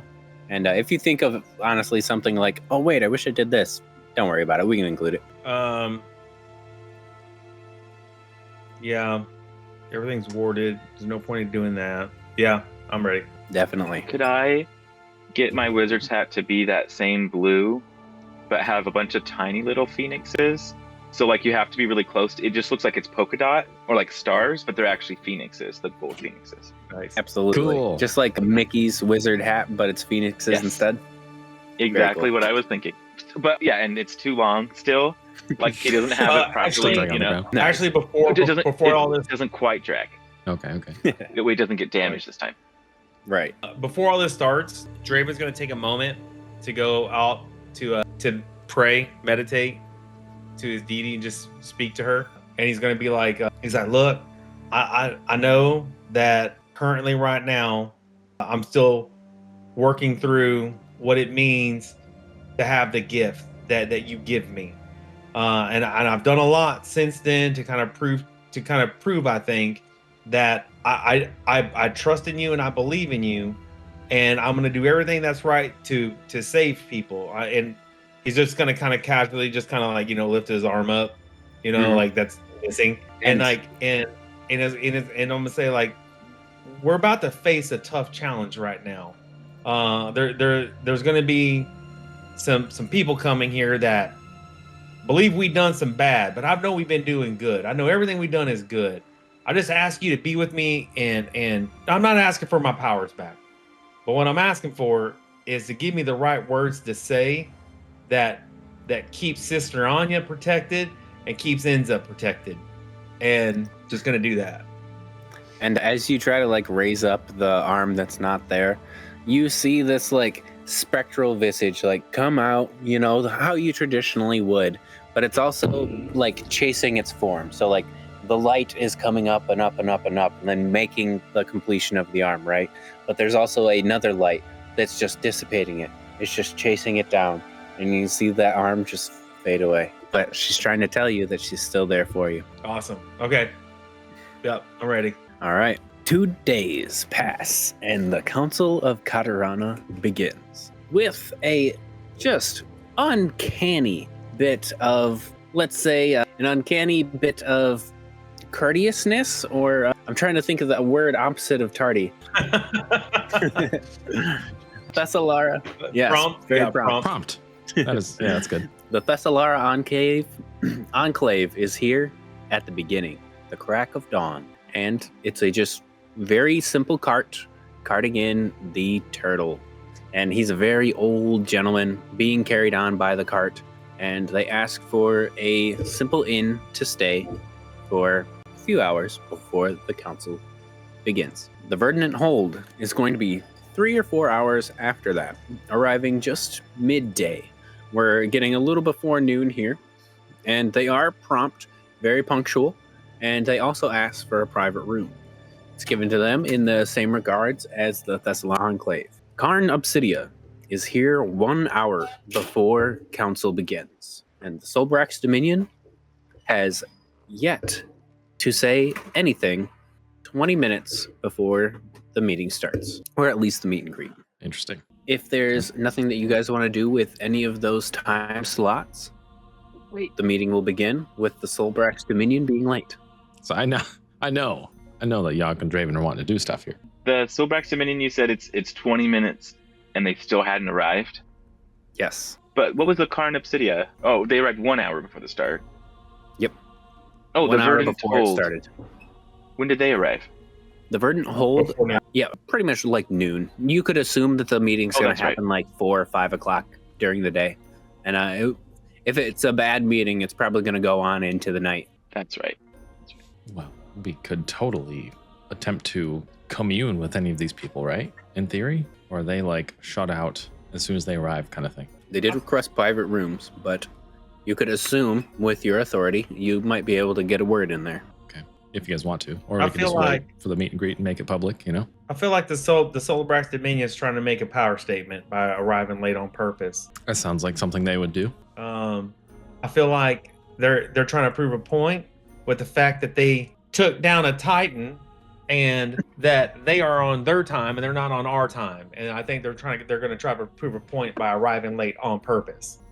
I expect the same. That makes sense. Should we meet, especially with the two earlier ones? Because I also thought they were going to be the two, as you were saying, you said this, the two easiest to get on our side before we even have the Right. official meeting.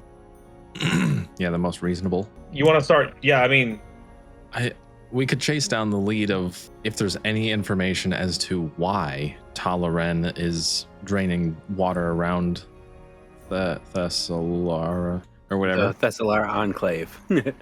Yeah, we could I'll at least bring it send them back a to you. message, right?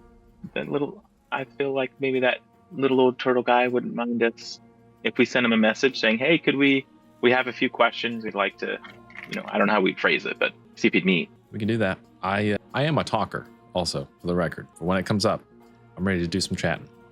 I look unassuming, So if you guys do want to send a message, I'd be happy to try. yeah, you want to send a message to the SLR? I think that would. Yeah, let's do it. Are we doing this before the meeting or at the meeting? Ideally before the actual meet and greet. Okay, gotcha. So we're gonna If we be. can. What do you say? Like, are we gonna do this before everyone else arrives? Is that how early we're doing it, or are we doing it? Yeah, because they showed up first, right? So we could just be like, all right, they showed up. Let's just get our questions out of the way kind of thing, if we can. Yeah. So we still have time through the day right now. Gotcha. You'd have If we 4 can try hours to- before the Verdant Hold gets there. Okay. Yeah. We wouldn't even know at that time, but I feel like we would be thinking it might look weird. So maybe if we could show up, speak, and get out before anyone even is in town, they won't even know that we met with them privately. Yeah, fair enough. Yeah, it's an Definitely. advantage to them and us, hopefully. I like that. Is it possible to meet them on their way in? Like they're coming in and we're like, that old turtle guy's got to be the guy. You know what I mean? Or is it like we hear that they make it in before we can actually react and then we see if we can communicate after? You guys are pretty much in charge of this situation. Yeah. Like, If you were going to Okay. be Like- the guards at the door, Yeah. then you're the guards at the door. You know what I mean? Sweet. Should we just be the welcome Yeah. wagon straight up? Be like, hey, we are some of the Yeah. knights and mages from the Vanguard. It's great to have you here. We can show you to a Yeah. place kind of thing. yeah, because I'm thinking they arrived early to be diplomatic. They arrived because they are Yeah. wanting help. So Yeah. So I think they're going to be very, hopefully in whatever I'm thinking, they're going to be more, I think, responsive And I think you're right. Like if we're the ones to meet them, we might get more information from them right now. Yeah. Okay, so let's just like park ourselves. It's like the sun's coming up kind of deal. We're parking ourselves right at the gate, basically, and pretty much watching. So I know that we don't have him here with us currently, but would it be possible to have Korad with us, like as a Could he maybe have written folk? us a letter of recommendation? Could that possibly make sense since he's not here? Well, I think we could have gotten with him to maybe think of a arrival gift, and he would have given us a proper like an arrival type of, hey, here you go type of thing. Yeah, There definitely would have been time to ask Koraid.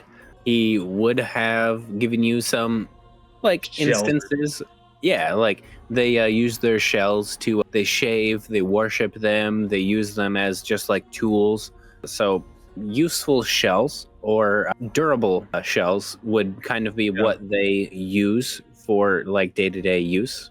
So you could probably guess an elegant version of that would probably be something they would enjoy.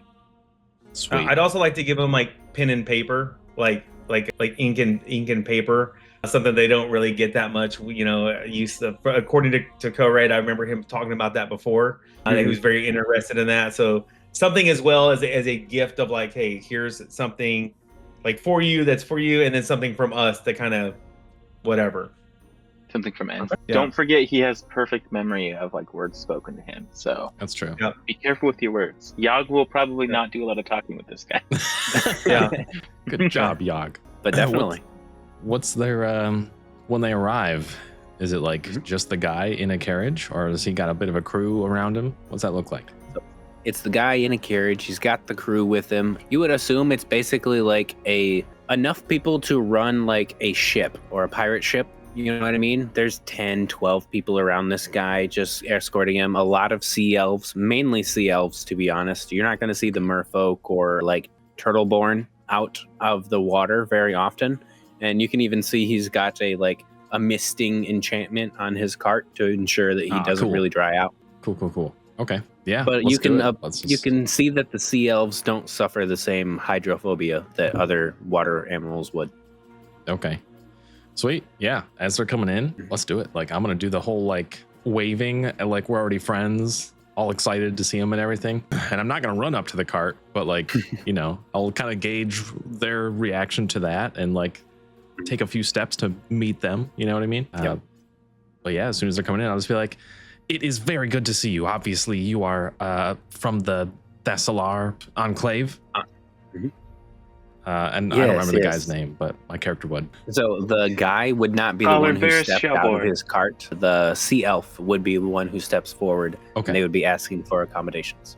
Okay, cool. Yeah, right away I'll be like, of course, we can show you directly to a private place that you'll have your own room, whatever we can get for you. And we even have a gift for you. And I'll kind of like motion over towards Draven. Hi. Well, hey, how y'all doing? Got some gifts for the emissary here. Got some nice fancy little shells that a merfolk friend of ours, Koraid, has spoken highly of for I don't want to say for people that come from your area. That come from your area. And hey, and a little ink and paper, some scrolls to use for, while you're up here, being able to take some notes, a little bit easier. Just gifts from us to you. And so gonna kind of hand those over and then kind of pass it back over to Syra. And with kind of an unchanging face, right? The sea elf is gonna take it. Thank you for your gifts. They are very welcomed and valued by the Thessalar Enclave. I want to call them Empire so bad. I almost did too. Yeah.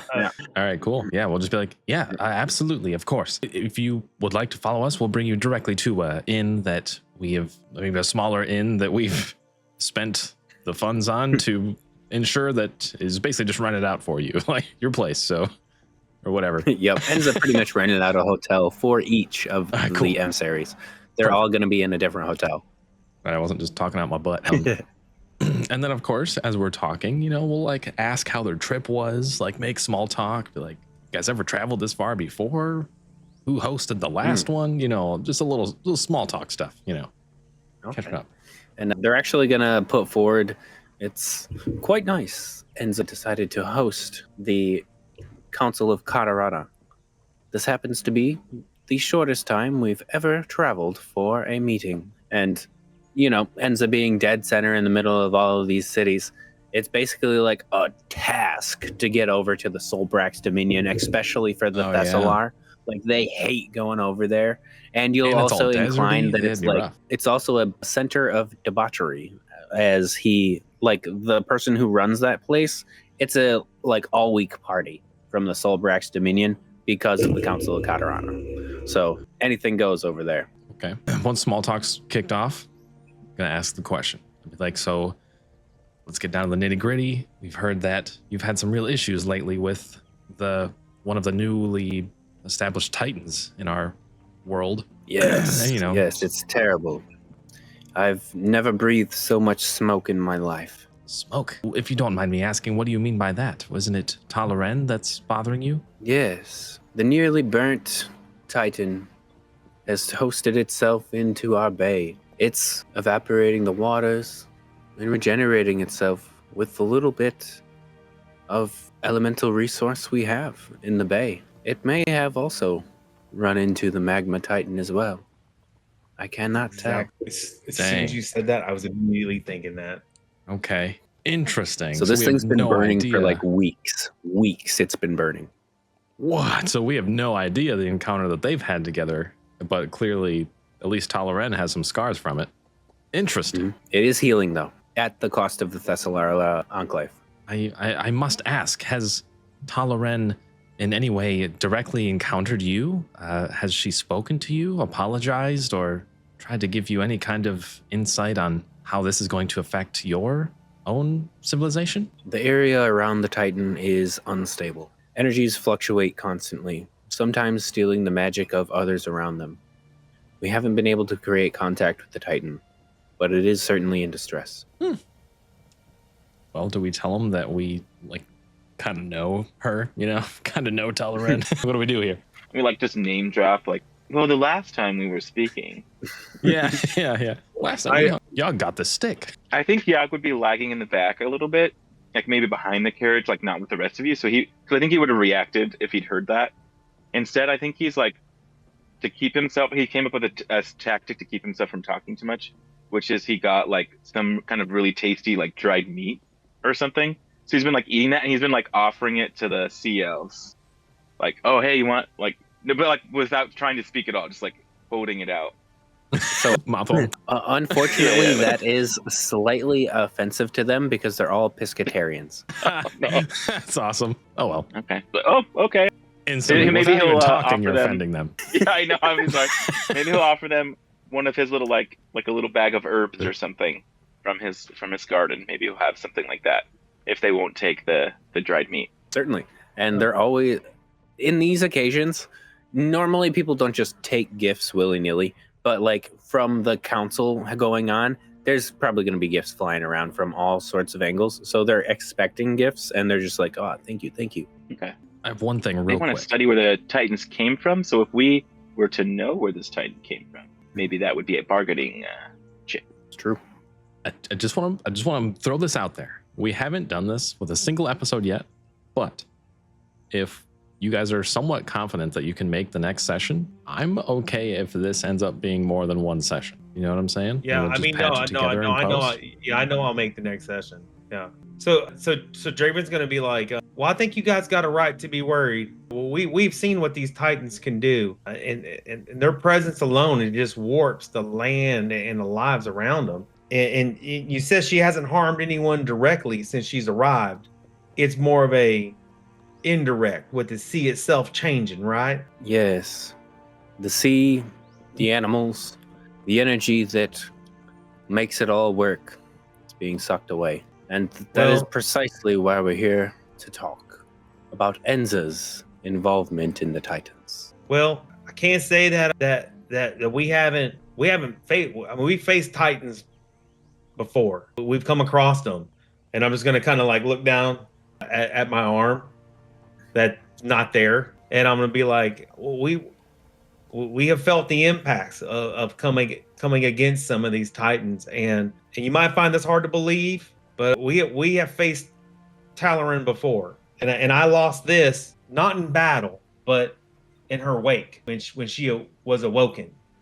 I see. I think it's unfortunate. Spilling some beans. I think it's unfortunate of what's happening to you, and her trying to heal herself is causing harm to you. But I know that she was trying to help by going after the magma titan. If you're willing for this, I believe that we may be able to speak with her and get her to understand the harm that she's causing to your people and to your dominion or your enclave. And I believe we can get her to stop. Once she knows what the impact she's having on you, she's not going to want to keep having that impact. I can ensure that. She wants good. She doesn't want bad.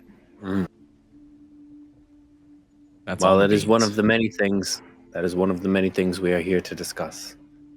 I'll let you know we've had correspondence with the Verdant Hold, trying to get them to fix their wrongs, but it appears that they're unable to do so without a massive power play, aka having a Titan under their control. And that's just not something that the Thessalar Enclave is willing to have on their doorstep.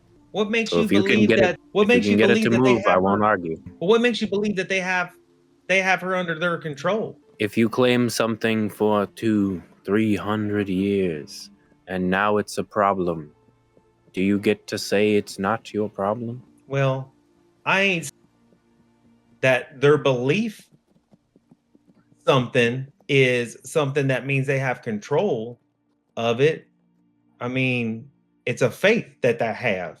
And I'm not one to question anyone's faith that they have in a God. But what I'm saying is that I assure you, like I said, we were there when when she was awoken, when she was when she was waking up. We arrived when she was waking up, and we didn't attack her because she didn't seem angry or like she was wanting something bad to happen. She was in pain. In the area where she was at was being attacked and in pain and was dying. And I can assure you, I can promise you this, that she is to cause harm to anyone else directly. And again, I don't say this as something that I don't mean that we can't deliver on. I believe if we have a chance to speak with her, she will stop what she's doing and no longer hurt you in your area at the cost of saving herself. Well, I do appreciate this talk. And we're getting towards the end of like where we're taking them, Yep. right? So we're getting closer to the hotel. They're gonna say, "You've given me much to think about." And he's going to like lean forward a little bit. And what was your name again? My name's Draven, and Raven. and Good. like I said, I hold no ill will towards her, and I lost this when she was waking up, and I hold no ill will towards her even for that. Well, I appreciate your candor. This has been very informative. Apparently it's a she, and Enza has some involvement. The sea Ooh. remembers much, Radiant Vanguard, even that which we wish forgotten. I hope your city floats, not sinks, under the weight of its secrets. And then they're gonna see themselves into the hotel. As they're like leaving. Can I get a look at the turtle? Yeah, he's this old dude that's like moving 3 inches at a time. Just as they're I like think- shut the door behind him. Actually, go ahead. Sorry, go ahead. I was gonna say I think Yag would try to give him one of the bags of the herbs. Like if the he can herbs. approach, he wouldn't try to like sneak in. He would try to Oh. approach. He throws it at him. He's a level No, no, no, 10. no. You don't think his passive awareness as a level 10 is gonna like catch? so most people wouldn't necessarily let you get close to the emissary. So the sea elves would probably try to intercept you. But if the tortoise does see you like moving towards them with a gift, you're kind of like a smaller person, so he's going to assume you're a child. But this dude's so old, he's gonna assume anyone's a child. So he's gonna just kindly look down towards you. Just I love think, that even the old bent turtle is taller than me. Yeah.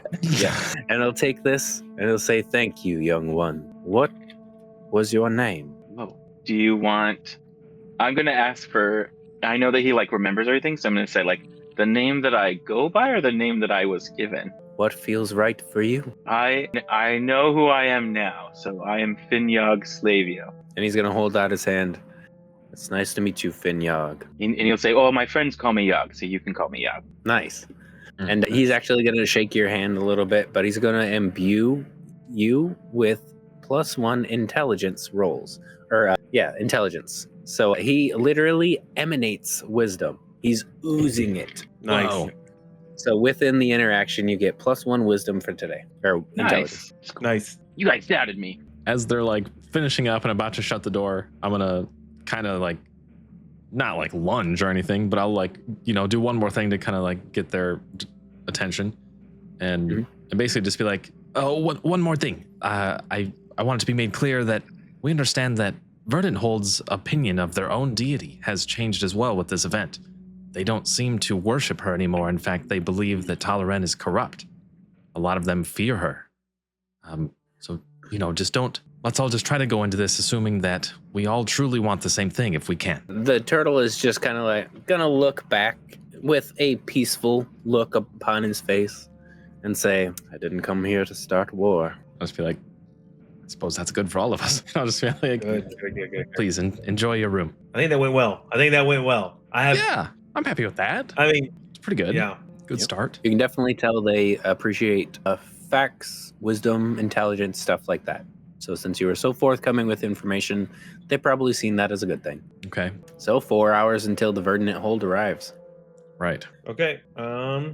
So do we want to just basically intercept all of them as they're coming in? Yeah. It's going well so I far. think that's best. I think it's best. And as the Verdant Hold arrives, they're relatively, let's say, night and day to the Thessalar. They basically spawn out of the ground. The roots start coming out in front of a doorway in front of Enza, just slowly start to materialize, and then it splits into about 5 different dryads. All of them look very similar to the dryad emissary, but not, if she's like 12 out of 10 pretty, they're all like normal, you know what I mean? She's like radiating this type of like holiness about her. And she's a Floraborn, right? You said? And she like blooms according to her emotions kind of a little bit too and stuff? Yeah, so she's Cool. I'm kind of using floorboard and dryad kind of interchangeably here. That makes But sense. at the same Basically time, the same she is to actually give you a little bit of background into their society. They have rulers, but their rulers are the seasons. There's spring, summer, fall, and winter, and whatever season we're currently in is the ruler of the Verdant Hold. Whoa. So Draven, using his speak with plants, because that's not magic. That is that's seed racial. thing, right? Right. Mhm. So Draven is going to say, as best he can, learning from Faith, is Lady Mir, welcome. May your roots find calm soil here, and your bows rest easy under our protection.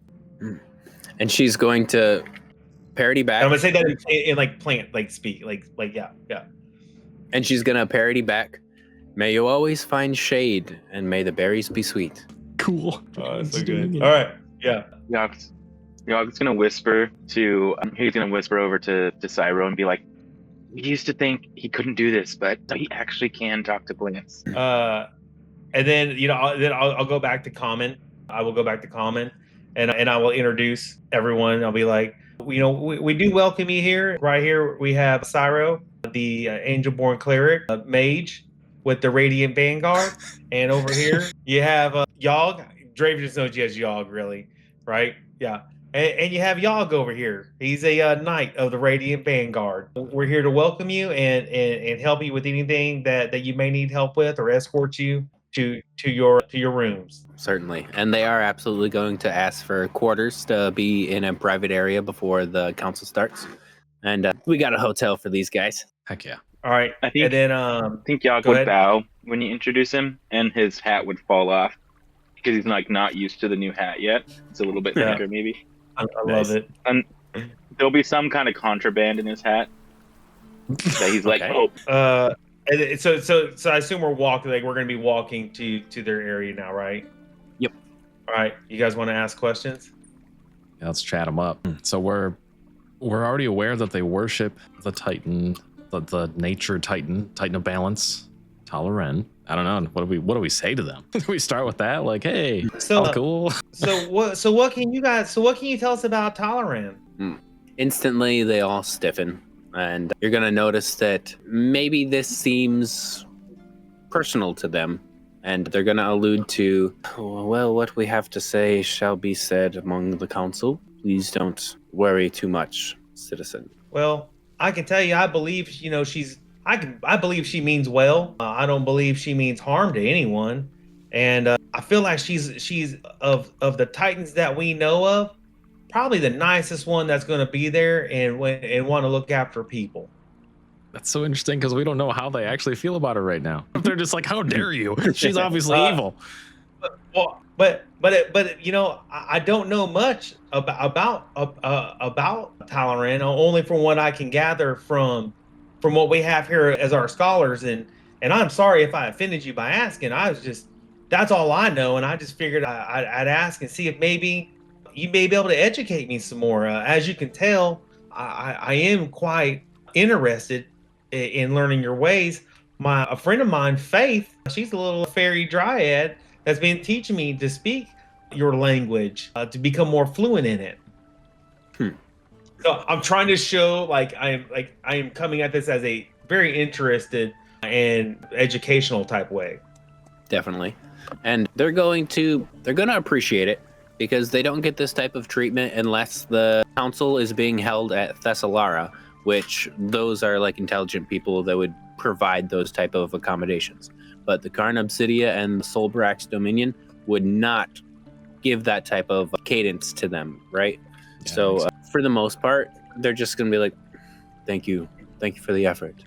It seems you are truly knowledgeable about our cultures, but the Titan is a bit of a sore spot. Many, many, many centuries ago, the first Titan was born. The world tree was granted legs, able to move, and eventually became home for so many of us at Verdant Hold. There was a time when we traveled the world on it, but at the same time, it was never really home, because as the energy eventually dissipated, so did the faith of the people of Verdant Hold. Now, with the Titan back, alive, and somehow casting Verdant Hold away, choosing to embrace the Thessalar, it's betrayal. There's not much that we can do, but it is not my Titan. Interesting. Oh, So well, they believe that that's the Titan has basically almost like chosen Thalassar as their people now, because that's where it went, it seems. well, I That doesn't appreciate match up you with- sharing that.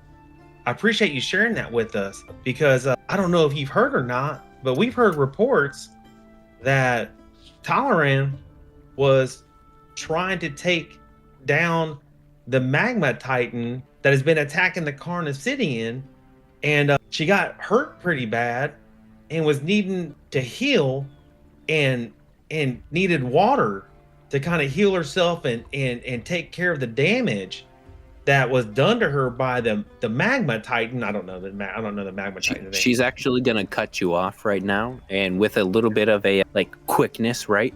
And she's going to be like, then why would she not seek our healing? The best healing in the world from the Dryads. Nature incarnate. And then she's going to draw herself back a little bit. Like literally her summer demeanor changed a little bit to fall, but back to summer. It was like, sorry. No, I understand. I myself once I questioned my deity one time, realizing that it's not my place to question my deity. It is my place to keep my faith and belief, and that what they do is going to be best for me.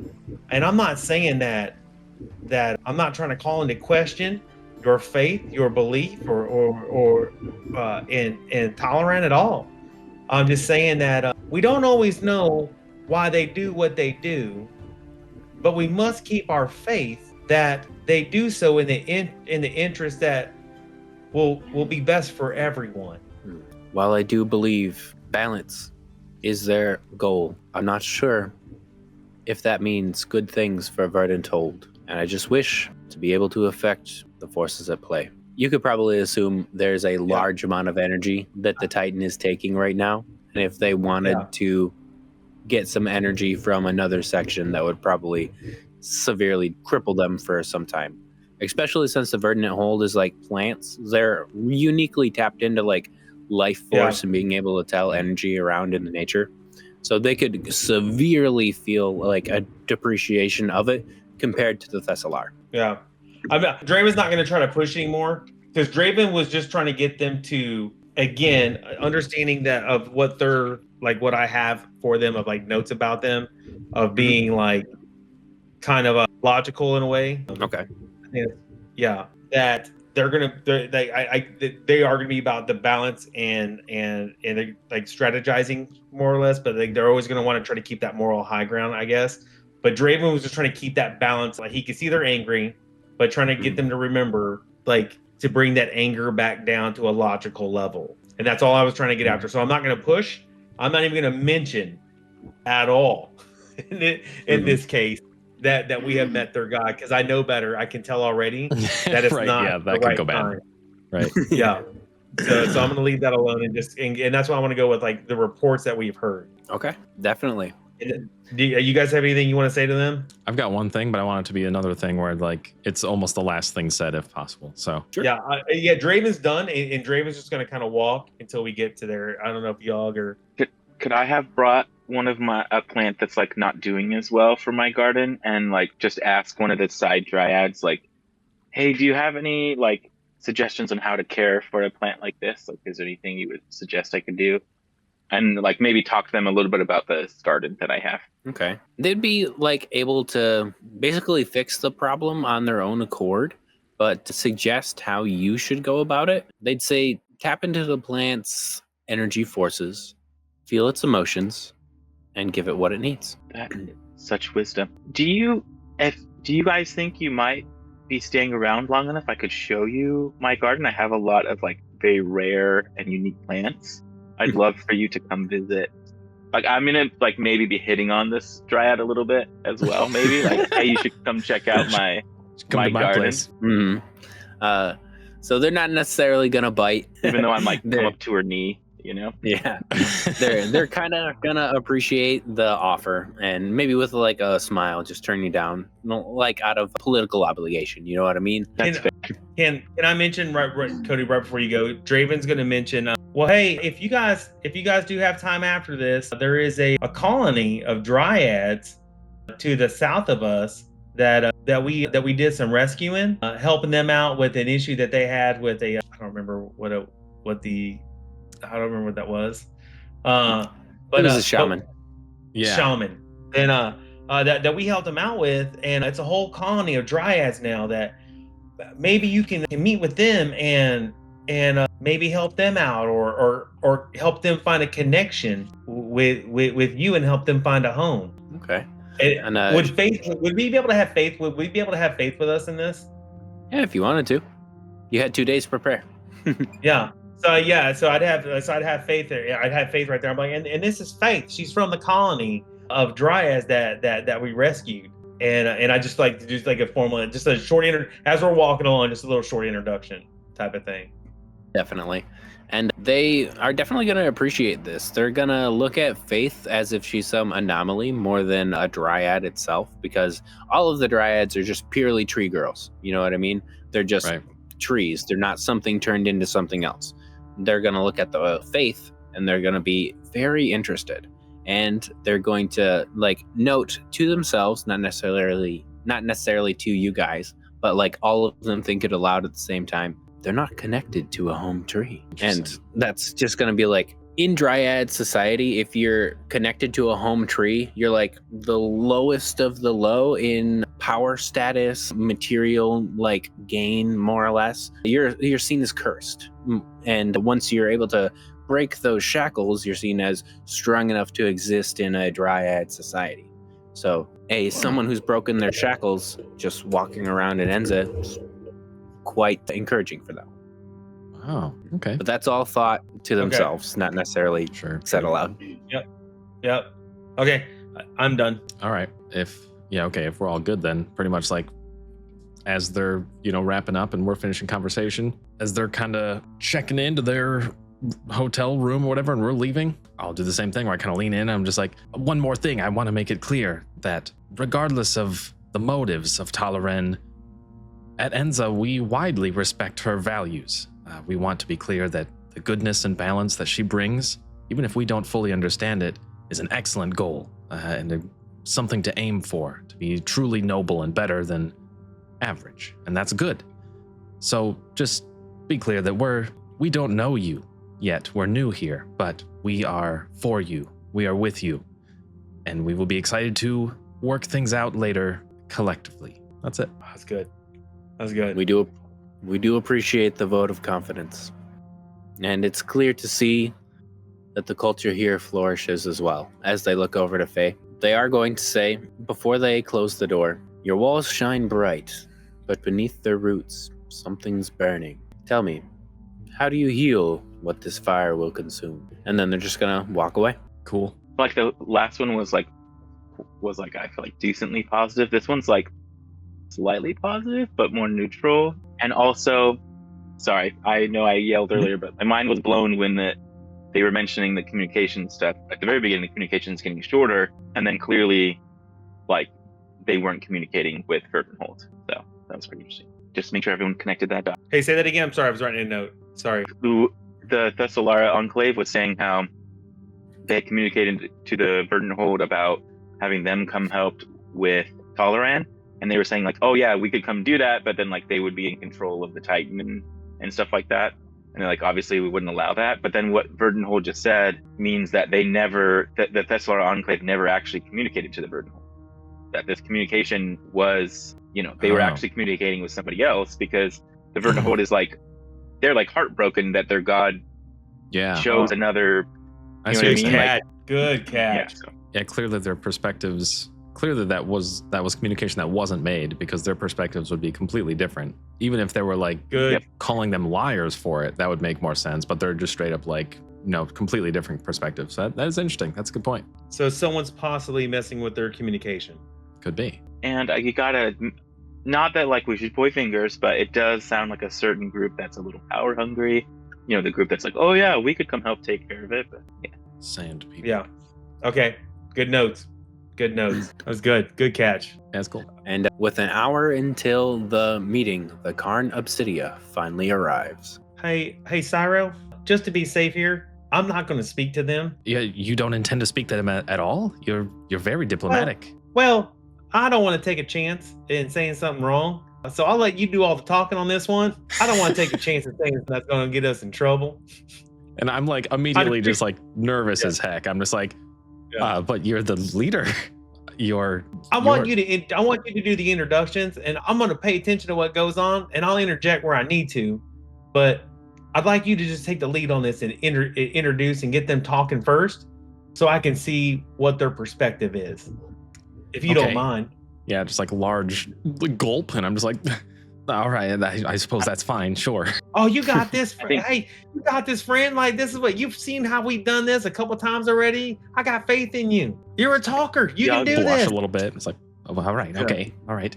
Yeah. Yogg with its boost of intelligence is going to be like, if they have wounded pride, then maybe butter them up a little bit. Oh yeah, make them feel good. I get it. Okay, and then he's going to pull a rock out of his pocket, and he's like, this probably wouldn't have been a good gift, and just like toss it behind. It just literally was like a common rock. That is pretty funny. That is actually interesting. What if, I mean, it seems like a simple gift, right? But what if we just get like a really nice like gem somewhere here in town? Just straight up like a really nice gemstone and just give it to him, What if we got him these like super evil crystals that could like make someone come back, but then they'd be like part like this undead creature that like lives forever, that like can put part of their like soul in another. I mean, honestly, it is kind of an awesome gift, but also maybe I not. I wonder how an angel-born led society will react to that. Yeah, exactly. I don't know. When you say that, Draven's going to make sure that he leaves those behind. Good call. He's going to leave those behind. Well. Yeah.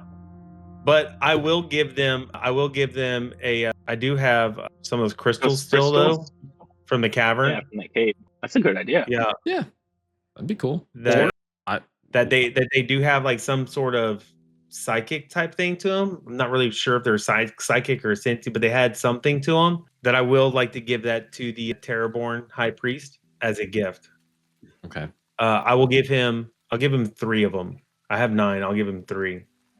Okay, definitely. So, as the Karn Obsidia starts to get closer and closer to the doors of Enza, everybody close to the door begins to feel the weight of this march. The march of the tremor sensed, the march of the intensely powerful. They're basically making, like, they're not actually, but they're basically making craters while they walk. That's how commanding their presence is. And as each and every single foot is uniform, they stop directly in front of the gate. And they call out, "Open the gate! Karn Obsidia has arrived." Oh my. I'm scared. Right? Yeah, this might not be the. Maybe you take more of a stern approach here. I think Yog might wave just like because he's like emulating what you've been doing the whole time, and then he's like, "Oh." Yeah, I was like, all right, yeah, I'm gonna in the most powerful voice I can muster, which isn't great. I'm gonna be like, yes, of course. You know, you and your very intimidating presence are welcome here. I just like look at the rest of you guys and be like, I don't know, is that fine? Is this good? We can show you to a room where you have privacy. They're actually gonna refuse. "Please take us to the council. We'll see ourselves to the room, and we shall sit there until it begins." Oh, very good. Are you sure? We already rented a place. It's fine. Yes, we will happily take you there. It is right this way. Allow us to lead you as you And are you can able almost- to show your glory in your march through the town. You can almost tell. You can almost tell that if you would have offered to take them to the council, they would have asked for a hotel. If you asked to take them to the hotel, they would have asked for the council. That's It funny. had to be them to say it. Yeah. Fair enough. Draven will step forward. And he'll just gonna. Is the high priest gonna be right there? Or is there gonna be like just other emissaries like right there? So there's going to be about 10 people all in unison, Yeah. but in the center of this like marching squad is going to be the 2 people that they sent, the emissaries. Hierophant Bran Orvast and Seraphine Kalefast. And so Draven's gonna kind of step forward. And he's gonna be like, well, hello there, high priest. Stone greets stone, and I bring you unworked shards from the veins of a cavern beneath Enza that we once rescued a young girl.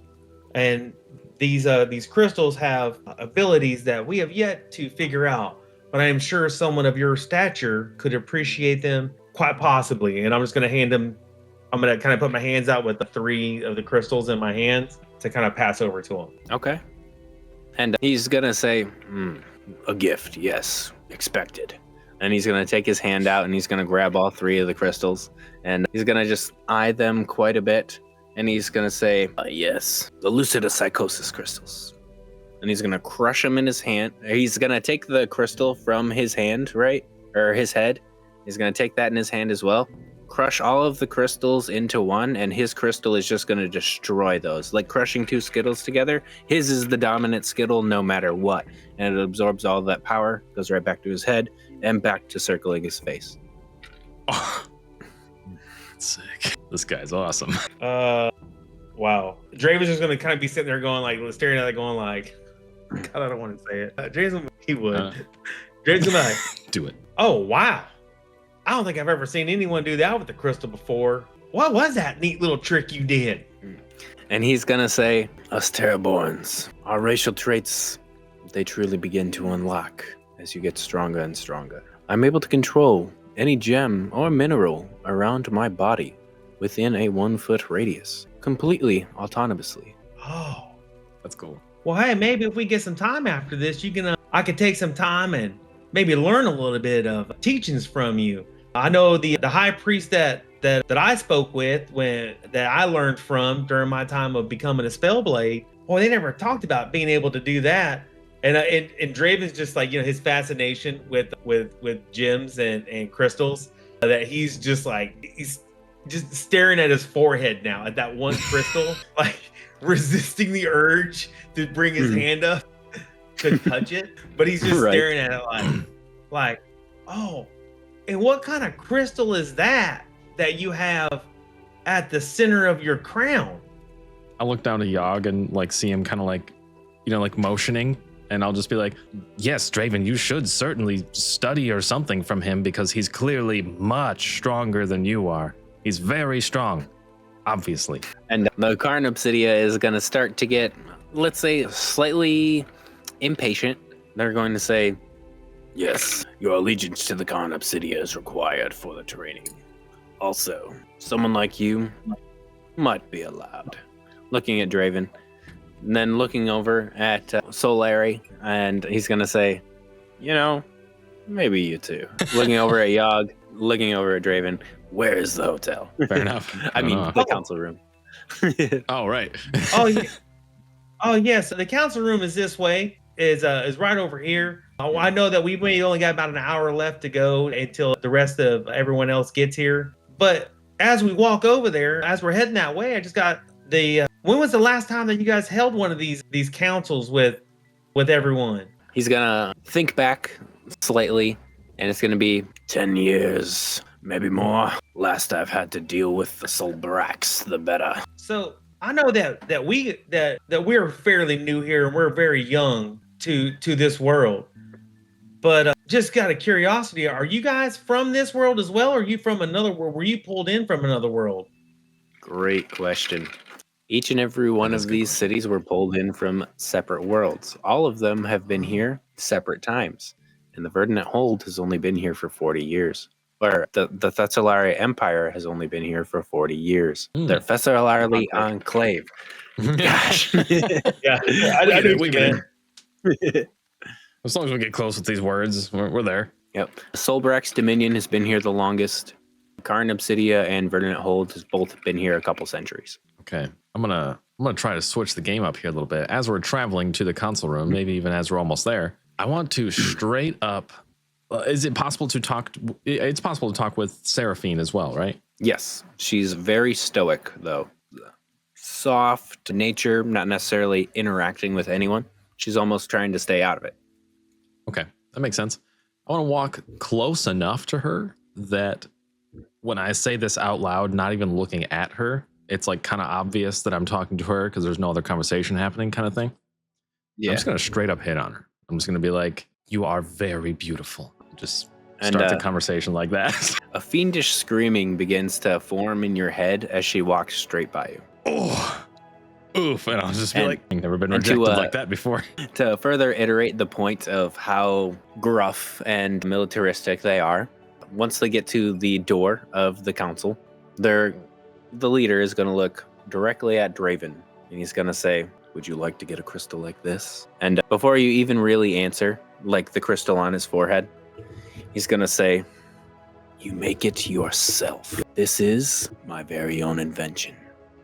And then he's going to punch you directly in the gut and say, and it's very rude to ask what the crystals are. And he's just going to walk in. Okay. I know. I know what you're thinking. Do I have any time at all between that? What do you want to do? But it was very fast from a level 10, so I doubt you'd be able to stop anything. I know I'm not gonna be able to stop it, but I'm curious of how hard would that have hit me? I guess Oh, okay. He was not trying to hurt you. He was not trying to hurt you, but if you wanted like a damage calculation, he could have ended you right then and there. Let's say maybe 1 or 2 damage. And I'm just gonna respond with would it have knocked the air out of me at all? Yeah, it definitely would have hurt. Okay, I'm just gonna respond with that as he's walking away with, yeah, not quite sure I'm gonna want one of those crystals like that if it's gonna make me a jerk. Oh my gosh. No, I'm not gonna say that. Comedy retract. No. Are you sure about that? No, for real though. No, I really want to know. I didn't know if I'd have actual time to do anything back. But if he's if he's knocking the air out of me, I'm not gonna be able to say anything if that's what that's doing. I want Yeah, to. he's basically just trying to prove a point, but he did drop a gem of knowledge that as a Terraborn, you can create your own crystal that'll be like unique to your genetic material. So that's a source of his power, which you could probably, make your own. Yeah. So like as soon as like Draven's like hunched over from this punch, I'm gonna kind of like run over to him and like put my arm around him. But on the way over, I'm gonna bite my tongue so that it bleeds, and like I'm gonna like put my arm around Draven and like push him down a little bit further and like spit blood on the ground at the same time, and just be like, like really play up how hard of a hit that was, and just be like, oh my gosh, like Draven, you've got to be careful. Clearly this man is very strong. Look at how strong he is, everyone. And they're already making their way into the council room, claiming the first position, by the way, to try to like set an authority figure in themselves, like to claim a place of power. Would I have felt anything from my deity's totem that I wear around my neck at all? What would your deity intervene for? As more of a like bite my tongue type of thing, like knowing that I would want to react, but like maybe like I feel like Draven's like totem would kind of like he would feel it kind of like pulse a little bit. Okay. But like but as a heartbeat, as a calming type of like a calming type of thing. If his deity just reminding him like watch yourself and be careful. Like a reminder, like how you said earlier, like I know my deity is still there watching me, and that's kind of, I think that's her way of like just reminding me of calm, and Draven's gonna take that hit and just be like, okay, and just stand back up and ready to get back to work. Okay, definitely, very cool. I like it. Can I sneak in something really fast? Sure. You said there was 8 entourage. Were they like 50-50 Terraborn, Angelborn? Were there any humans or? It is 50-50 Terraborn, Angelborn. You might even be able to glean that the Angelborn Society and Terraborn Society are in some ways separate. Interesting. Yeah, I was going to ask if it was like almost like 2 separate groups. Mm-hmm. Interesting. And then This will also be the only group to have 2 emissaries. Yeah, I know. Can I have, when we were first walking up, maybe walked up next to one of the Terraborn ones, and then like whatever he would know Draven, like Yogg knows Draven decently well, so whatever Draven's like favorite snack is, he'll like hand him some, like the person, like the whatever the guard is, like, and just be like holding it out like as he's like eating some, and be like, here, have some, it's whatever, whatever it is.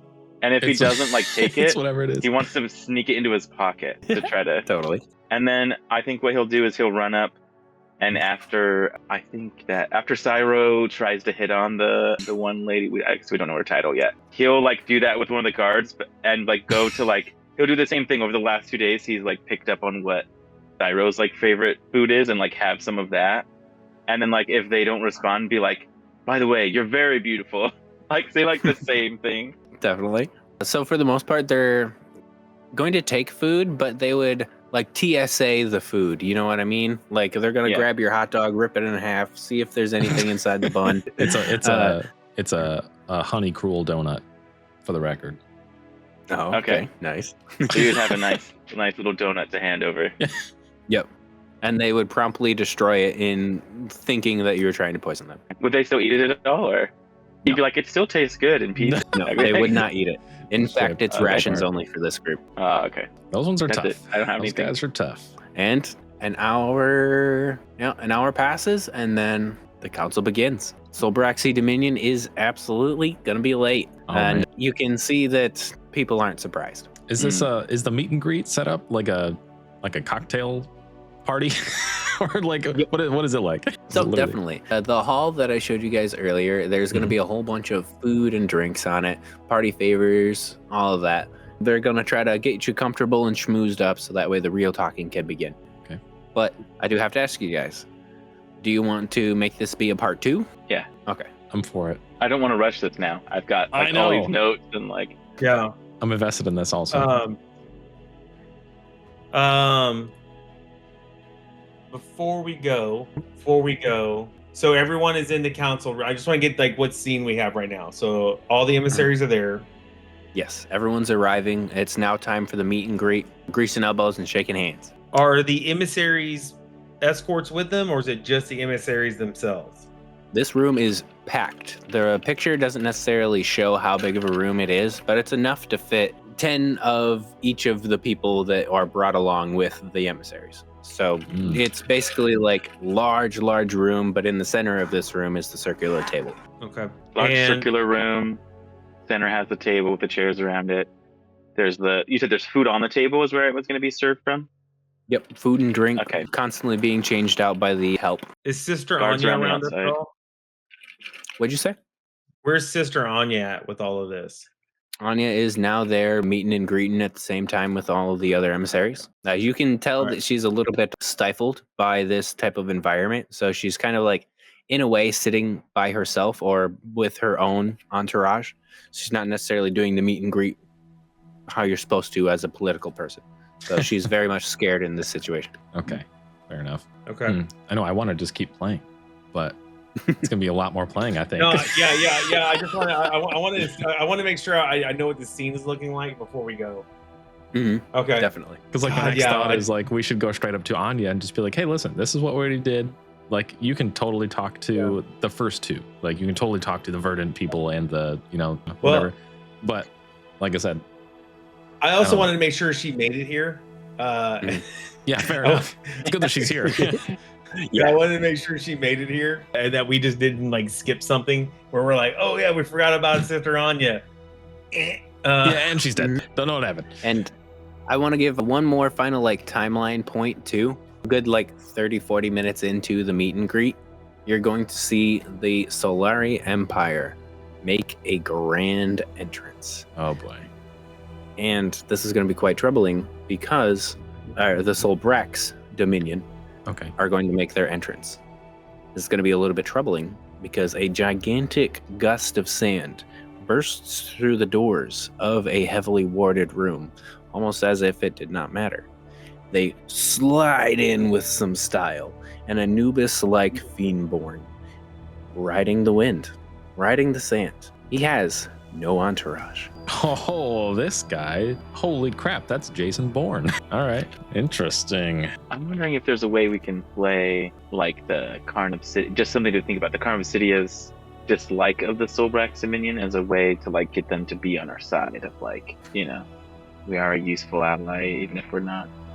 First thought. Something like that. We know that they're feuding.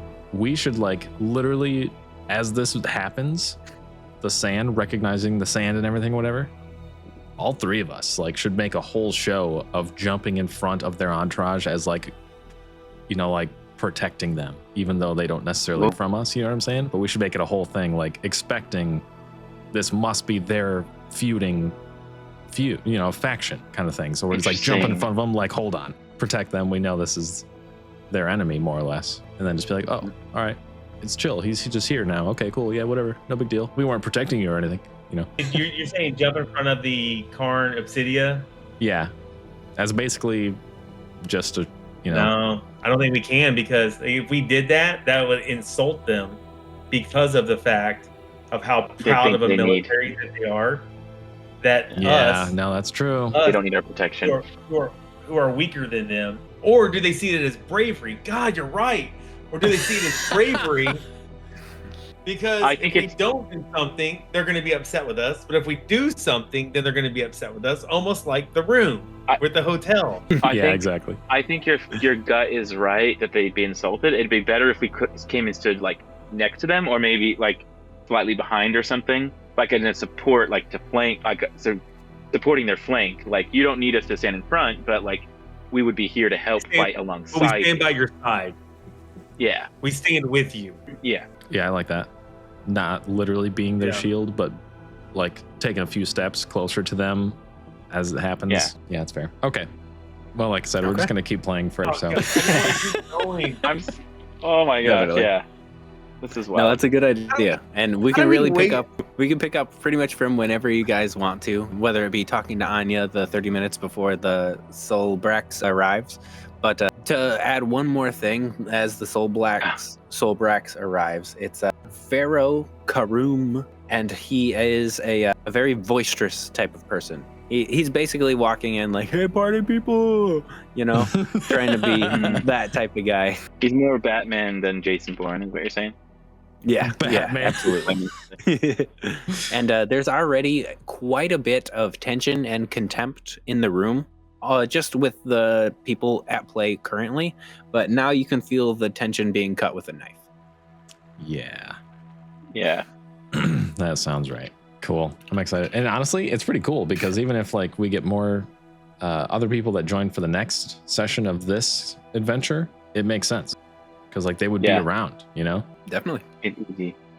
Oh my gosh. And there's so much stuff here. Like, I also want to just know more about, like, because I don't know if it's a rivalry or not, but there's something, right, with the Terraborn and the Angelborn. For sure. Like, are they friendly? Are they not actually friendly? Are they vying for who's better but amongst themselves, or are they not? Like, there's so much world building here, by the way, Alex. This is like, oh my gosh, yeah. Yeah, beautiful. Lovely. Absolutely lovely. Like, the world just exploded in size, like you were saying. Yeah. Yeah. I'm definitely excited to look at the approach of, if needed, we could get on either side of the Carnipsidia by dividing their own house, like you're saying. I know. Like, and that's interesting. Yeah. I'm excited. I don't know. We'll see. Like I was saying at the beginning, I'm really excited for the aftermath of this adventure because there will be clearly defined allies and enemies, and maybe you're an ally with the Soul Brax and they're just super awful to deal with, or maybe you're allies with Emissary and it's like, oh, that's awesome, but like we also have to deal with this problem too. So I'm gonna be excited how this works out. That is funny. Do we go out of our way to be friends with the people that are powerful? Or do we stick with our morals and just be like, sorry, we're going to be on this side because it just makes sense? You know what I mean? Like, I don't know. Yeah, it feels like if we just clear up communication, the Verdant Hold and the Thessalara Enclave could be friends and friends with us. Yes. Like, those seem like relatively easy. But then it's also like, but what about the other two? And like, if you can be allies with those, but then the other two are enemies, was that worth it? Or could you have stayed more neutral and then just been like a trade partner with 3 or 4 of them? That would help Enza more, but maybe is a... Yeah. Mhm. Yeah. Wow. Like imagine if Enzo was just totally neutral and said, deal with your own crap, but you can trade here. And then that's just, crazy money for Enza. Yeah, we will be the arbiter between all of your disagreements and stuff. Let us be the place you meet. You know how you hate traveling so far? Or water people hate going to the desert hates going to the water. Let's just meet in Enza. Mm-hmm. Yes. I think that'd be a good goal regardless.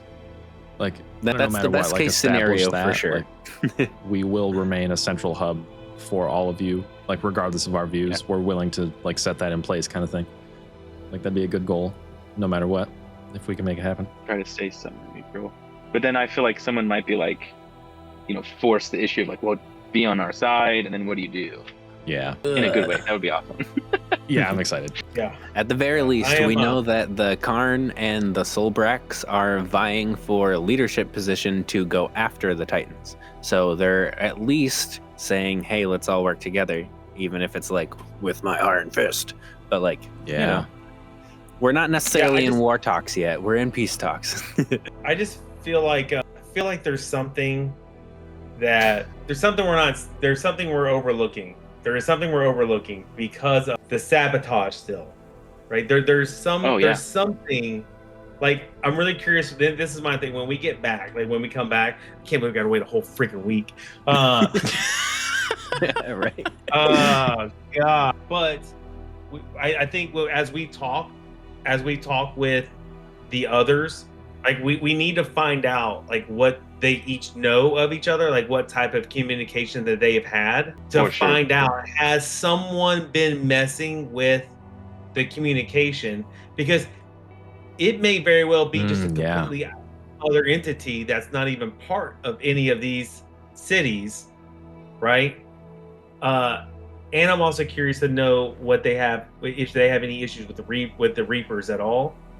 If that's going to be a common thing. We should bring up the Reapers for sure. I wonder if any of them even know about them yet. Because if not, That could be a pretty Oh, it's a unifying great thing. God, Alex, don't do this to us. Don't bring a Reaper into this freaking room. That would be funny. Oh man, they totally blame us for He that is a too. Reaper. Get him. That would Ah, get us Pharaoh. hard. No, but yeah, no, like there's we know for sure because of y'all paying attention, getting that +1 wisdom really helped out. Yeah. That there was communication possibly being messed with, and I think there's something with that. Like I don't want us to overlook that sabotage aspect to this while we're still trying to figure out what does everyone know, how can we get everyone to work together, because there's a possibility that if we can find out that there's a saboteur, either one of them or a completely different entity, we might be able to work this all out completely. Yeah. I'm excited. Man. We can trust Alex, right? Like we can put our ideas in the chat and you're not gonna like change stuff to make it not work or something if we. You're totally good. And honestly, I have a Word document that I'd be fine with linking Cody the document to be like, hey, nothing's changed. No. Yeah, No, don't do that. We'll just Alex. trust you. I want in on this too. So like, I'll be hands off. You do your thing. Totally. A week. Oh, it's gonna kill me. This is really cool. I like this a Yeah, lot. It's Alex, this definitely is the awesome. first time I tried to do a political thing for D&D, so I hope it works. Yeah, It's an awesome honestly, setup. like, It's amazing. this has been a whole session of just role play, really. Like there's been no skill challenge of any sort yet. It has just been, and this has been fun. Like it has been fun. Thank you. Yeah. Yeah. There were 2 rolls Yeah. made this session. They were at the beginning. A history, True. like a history check. Like, do we know this guy? Yeah. Yeah, that's hilarious. Is that really the only roles we've had? Yes. That's think it. so. Oh my No, gosh. you didn't know. I was noticing that, and I was totally fine with it. I didn't say anything Yeah, because I no, was that's like, awesome. fine. That's awesome. Yeah. That's very That was good. Especially good because like you guys are so good with you're such orators that there was no need. Like I usually for Yog have to say like he would say something like this, but I have a hard time like saying the words, But you guys like actually say like in character really well stuff, so like you don't really need to roll for that, or you don't have to, In this case, it fit to not because it was like you just did the performance, so that was really fun. Heck yeah. And I Yeah. totally agree. I may have talked maybe a little too much, but honestly, No, it was fun. No, you definitely didn't. You're good. No. definitely didn't. If you maybe had a handout at the beginning, that would have been useful. I think if there's anything else you want to tell us now before we break for the week, feel free to. I don't know.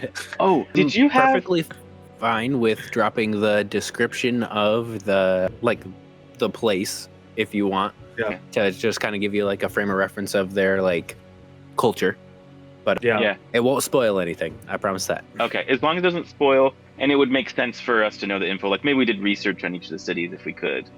Yes, You know. and that's what I was trying to iterate. That you have for sure had enough time to research, and the entirety of Enza is trying to make sure you're prepared. That makes sense. Yeah.